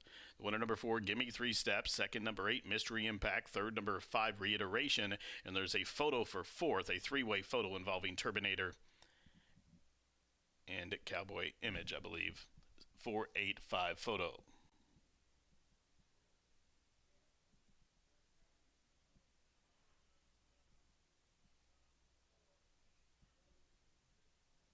Yeah, a 3-way photo there for for fourth, Terminator, 3-2 run. And Cowboy Image, all 3 of those hit that line in a photo. So 4-8-5 photo finish.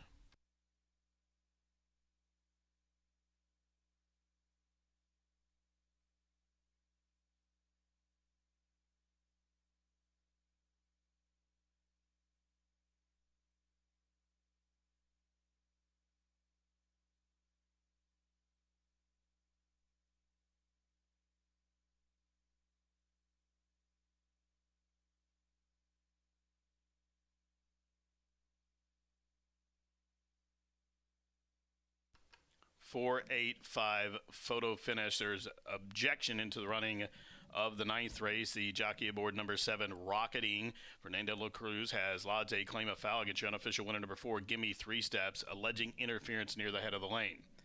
Again, at the jockey board, number 7, Rocketing, claiming foul against the winner, number 4, Gimme 3 Steps, alleging interference near the top of the stretch. Result of that photo showed number 3, 3-2 Run was 4th, and 5th for the Pentafecta Turbinator, number 1. 4, 8, 5, 3, 1. The Pentafecta numbers 4, 8, 5, 3, and 1. Objection, hold 'em all. 7, unplaced. Claim foul against 4, the winner. Stand by.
Ladies and gentlemen, the claim of foul has been disallowed. No change in the order of finish. 48531 will stand. 48531.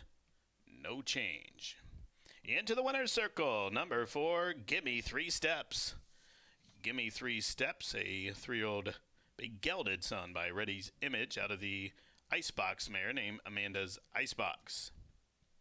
The winner is owned by Heron Thoroughbreds LLC, trained by John Heron. Ridden to victory by Alberto Burgos. Number 4, Gimme 3 Steps, bred in Indiana by Martin Villafranco. Gimme 3 Steps at 2-5 with that objection. Had him shaking like a leaf on a tree, but there's no change. 48531. No change here. The running time for the 6 furlongs, 1:11 and 3.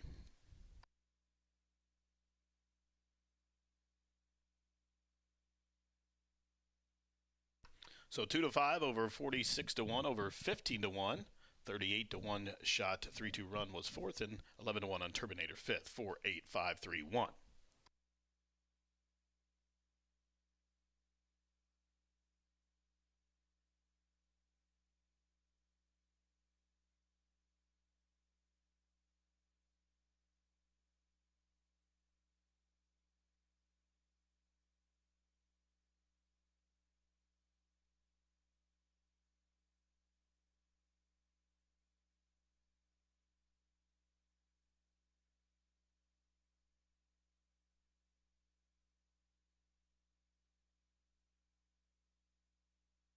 And the ninth race official. Give me 3 steps. 280, 220, 210. Dime Super with that favorite on top, $375.58. Pick 3, $34.65. The exacta 4 and 8, $95. 50-cent try was worth $167.20. The double 5 and 4, $27.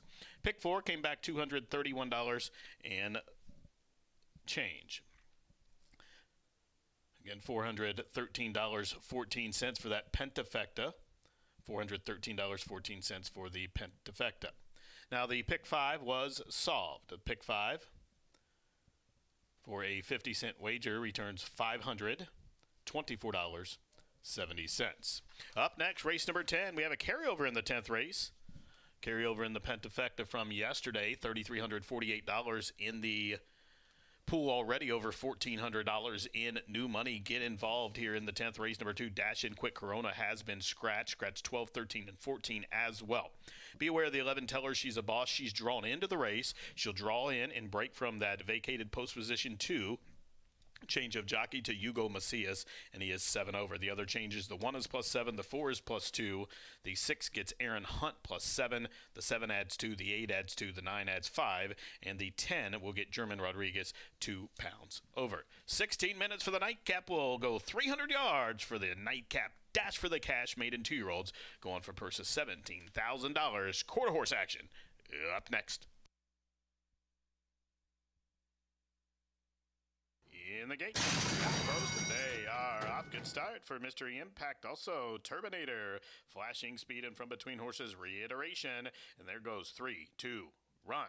Who does just that and runs up to take the lead early on the run down the backstretch. So 3, 2, 1 used up to get to the lead. Turbinator there in second, reiteration third. Give me 3 steps. Downling inside from fourth, shaded by Mystery Impact, who's fifth early. Mikio Prado is sixth, tugging hard, just got in a tight spot there as Cowboy Image and Rocketing range up to the outside. The quarter 22 and 2, 3, 2, run, showing the way. Here's Mystery Impact up to the outside as reiteration trying to catch that hole. Meanwhile, Gimme 3 Steps is sequestered in behind horses. He's full of run, just needs a clean place to go as Rocketing ranges up to the outside of him and Cowboy Image. And Gabe Sias starts to heat up as they race around the turn. And Gimme 3 Steps pushing his way out here towards the top of home stretch. But 3, 2, run will cut the corner. 3, 2, run and reiteration to the outside. Whip is out on Mystery Impact. Gimme 3 Steps is on the wrong lead, but he's coming at him and coming on with a 16th left to go. Gimme 3 Steps, cutting the rug here late to go by Mystery Impact. And Gimme 3 Steps at 2 to 5. Had to work for it, but he gets it done and gets it done by a length going away. Mystery Impact was second, reiteration third, and then it was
right, just one more race to go on our Tuesday card at Horseshoe Indianapolis, and it's going to be an exciting one. $17,000 purse, 2-year-old quarter horses. And we do have several scratches, the 2, 12, 13, 14. The 11 will draw in from the also eligible list and break from post position 2. So have a nice full field, and it's going to be an interesting race for many reasons, but also hopefully a money-making race for you guys, because we do have a carryover of $3,300 in our quarter horse pentafecta. That's a 10-cent wager. We'll get to that in just a minute. First, let's take a look at some of the horses, and I'm going to begin with number 6, and that's Our Love Interest. Several of these horses are returning off trials that were contested on October 5th, and Our Love Interest ran second by a nose in her Miss Roxy Little Futurity trial. Tim Eggleston trains this filly by Separate Interest. That's a very nice stallion that stands in California for Dr. Steve Burns. This filly is bred and owned by Chris and Shelley Burke. Rider changed to Aaron Hunt. That's my top choice. Now we'll go to number 10, Zahavis Crown. Claudio Barazza, who we've talked about quite a bit. He's now in the lead with Tony Cunningham for the trainer title this season. He's got 2 in this finale, but I kind of really prefer Zahavis Crown. Just 2 starts for this filly by KVN Corona. And here's what was impressive. She got kind of rolling late in her last start. That was October 2nd. I mean, you've got to get off to a good break, but when you don't and you're still trying to make a run for it, that's kind of impressive. And that's what happened to this filly.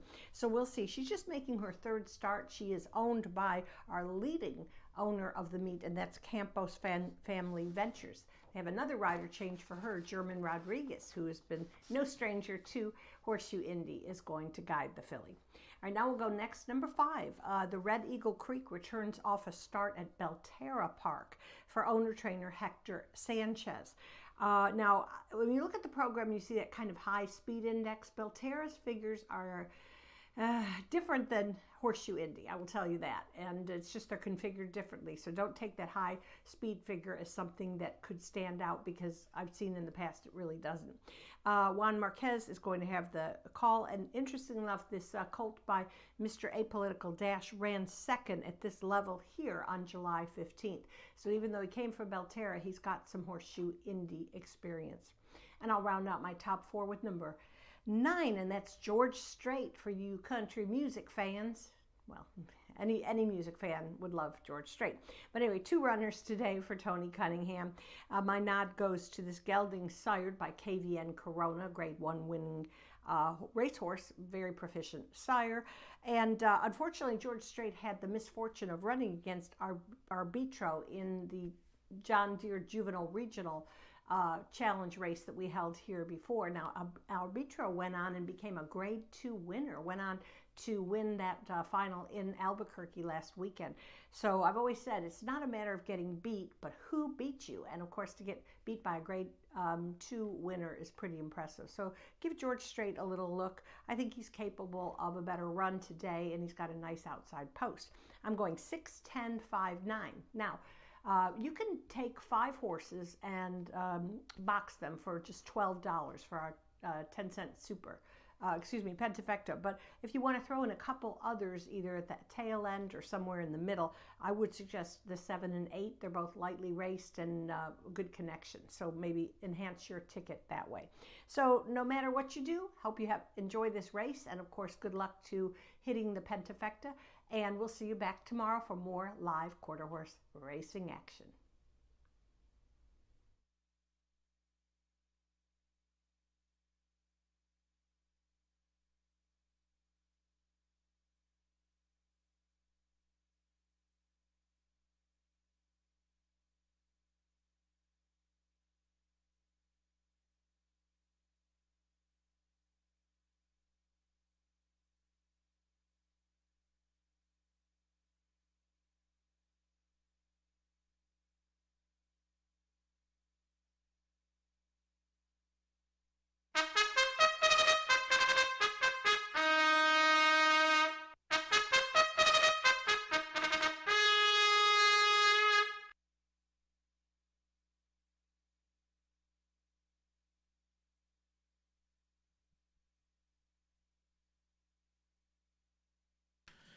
on the track for the 10th and final, a 300-yard dash for the cash. Per $17,000, quarter horse action here.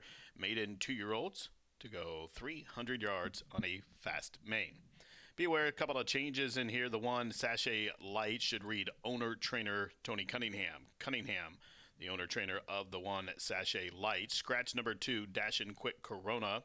Take out the 12, 13, and 14. 2, 12, 13, 14 out. Be aware the 11, Tell Her She's a Boss, has drawn in, and she will break from that vacated post position 2. Again, Tell Her She's a Boss will break from post position 2. So full gate of 10 to go 300 yards. Win, play, show, exact to try, super.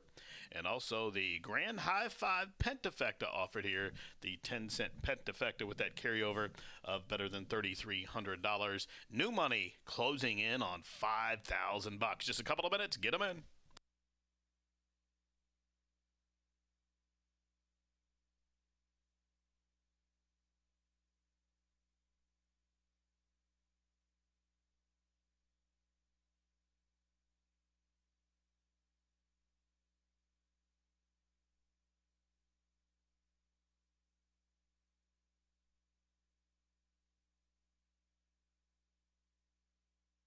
Reminder of those 2 jockey changes as well. A couple of jockey changes. Number 6, Our Love Interest, will be ridden by Aaron Hunt. Aaron Hunt on the 6. German Rodriguez rides number 10, Zahava's Crown. And Tell Her She's a Boss drawing in off the also breaking from post position 2 will get Hugo Macias.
Loading in here for the 10th and final here on a Tuesday from Shelbyville. Again, live racing back at you tomorrow here. Another 10-race program. A 210 post. Tell her she's a boss going in that post position too. Loading up alongside of her is Robert Ray's Political Lies. JB Coronami Perry has gone forward. Foos, baby. And Our Love Interest. 1-2 for Tim Eggleston. This one owned by Shelley and Chris Burke. Here comes the Red Eagle Creek.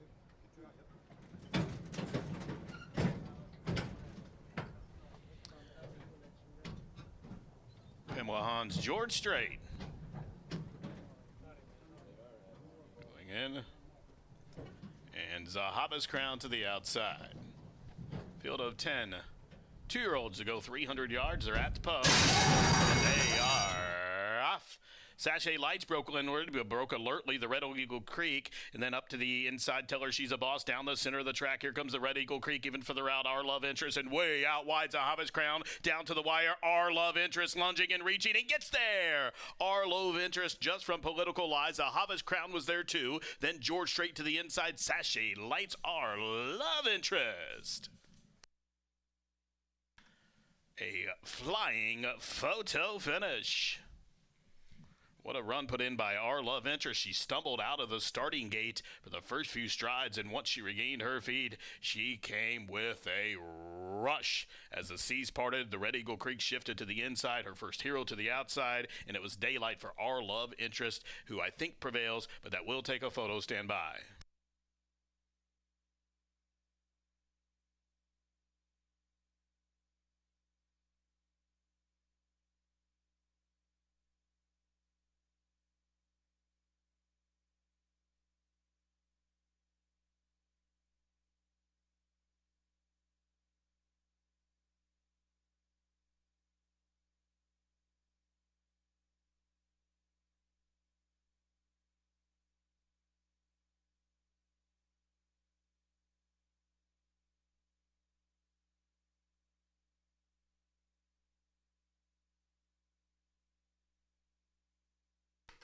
Again, photo finish for the win. Please note these stewards have hung the inquiry sign. There's an inquiry into the running of this 10th and final inquiry. Stewards inquiry in progress. Photo for win.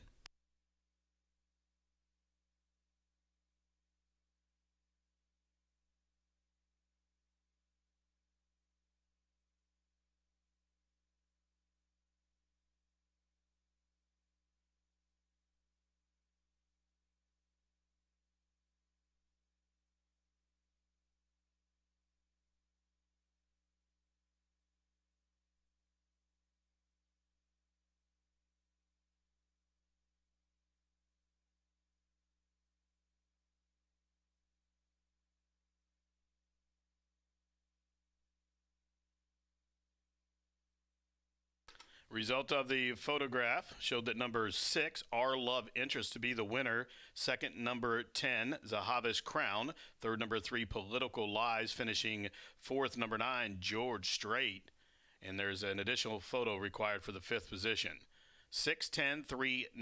6-10-3-9. And a photo for 5th. Inquiry still in progress. Reminded, hold all of them.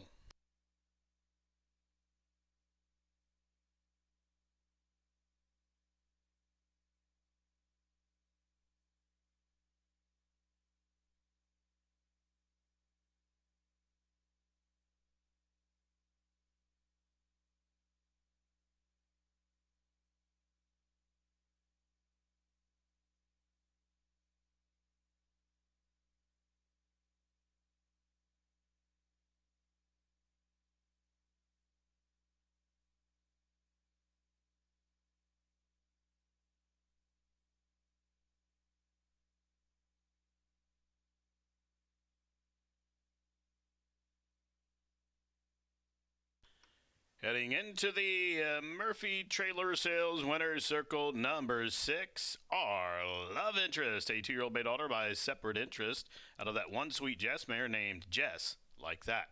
This winner is owned by Shelley and Chris Burke, trained by Tim Eggleston, and ridden to victory by Aaron Hunt.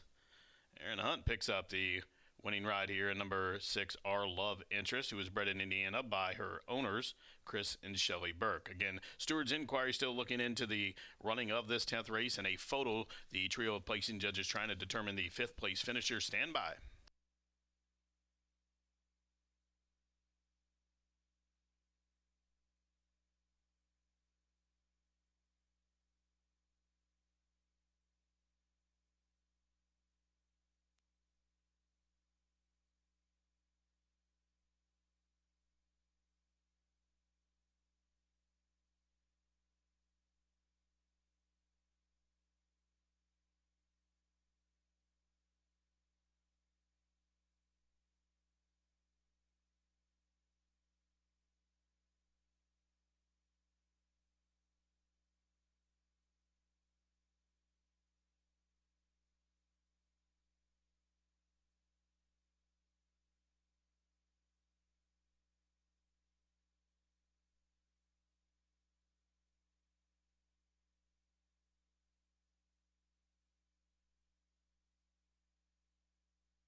Result of the photo showed that number 1, Sachet Lights, was 5th. Right now, 610-391. Again, 610-391, still unofficial. The inquiry still in progress. Stewart's looking into the actions here of a few of them here in the 10th race. So 610-391 is still unofficial. Stand by.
Ladies and gentlemen,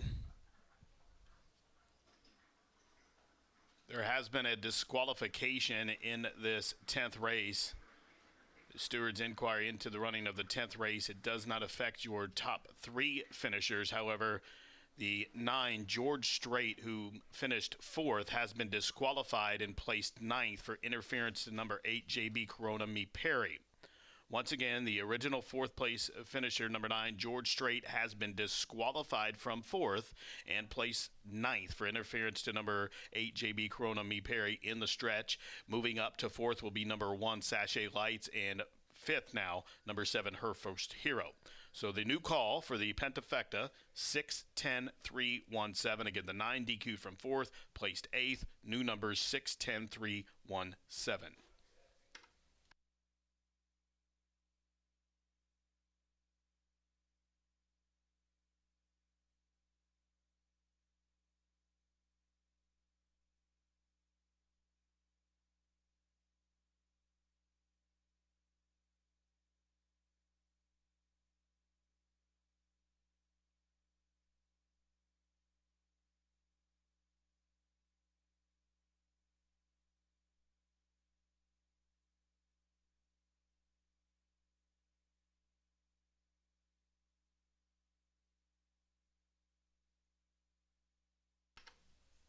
Once again, number 9, George Strait, DQ'd for interference and has been placed eighth. The new top 5 finisher, 6-10-3-1-7. 6-10-3-1-7. Race is official. The winner, $10, $5.20, and $3.20. Pick 3, $33. The exacta, $48.80. The try, $71. The double, 4-6, $12. The dime super, $72.91. Pick 3, $33. Dime Pentafecta, 6-10-3-1-7, $274.88. Well, race fans, that wraps it up for a wonderful Tuesday edition of Racing from Horseshoe Indianapolis. Live racing tomorrow for our 115th racing day. Another 10-race card, another 210 post. Stick around, won't you? Head over to the casino. Plenty of gaming options there. Simulcast action continues from tracks throughout the country. Some sports wagering, also table games, slots, and plenty of action in there. Food and drink options as well. Well, from everyone here at the track, we appreciate you tuning in here this afternoon and early evening from Horseshoe Indianapolis. And from all of us, we, again, thank you for your patronage. And when leaving the facility tonight, please do so safely. Good night. 300 yards, they're at the pub. They are off. Sachet Lights broke alertly the Red Eagle Creek, and then up to the inside. Tell her she's a boss down the center of the track. Here comes the Red Eagle Creek, even further out. Our Love Interest, and way out wide's a Hobbs Crown. Down to the wire, Our Love Interest lunging and reaching, and gets there. Our Love Interest just from Political Lies. A Hobbs Crown was there too.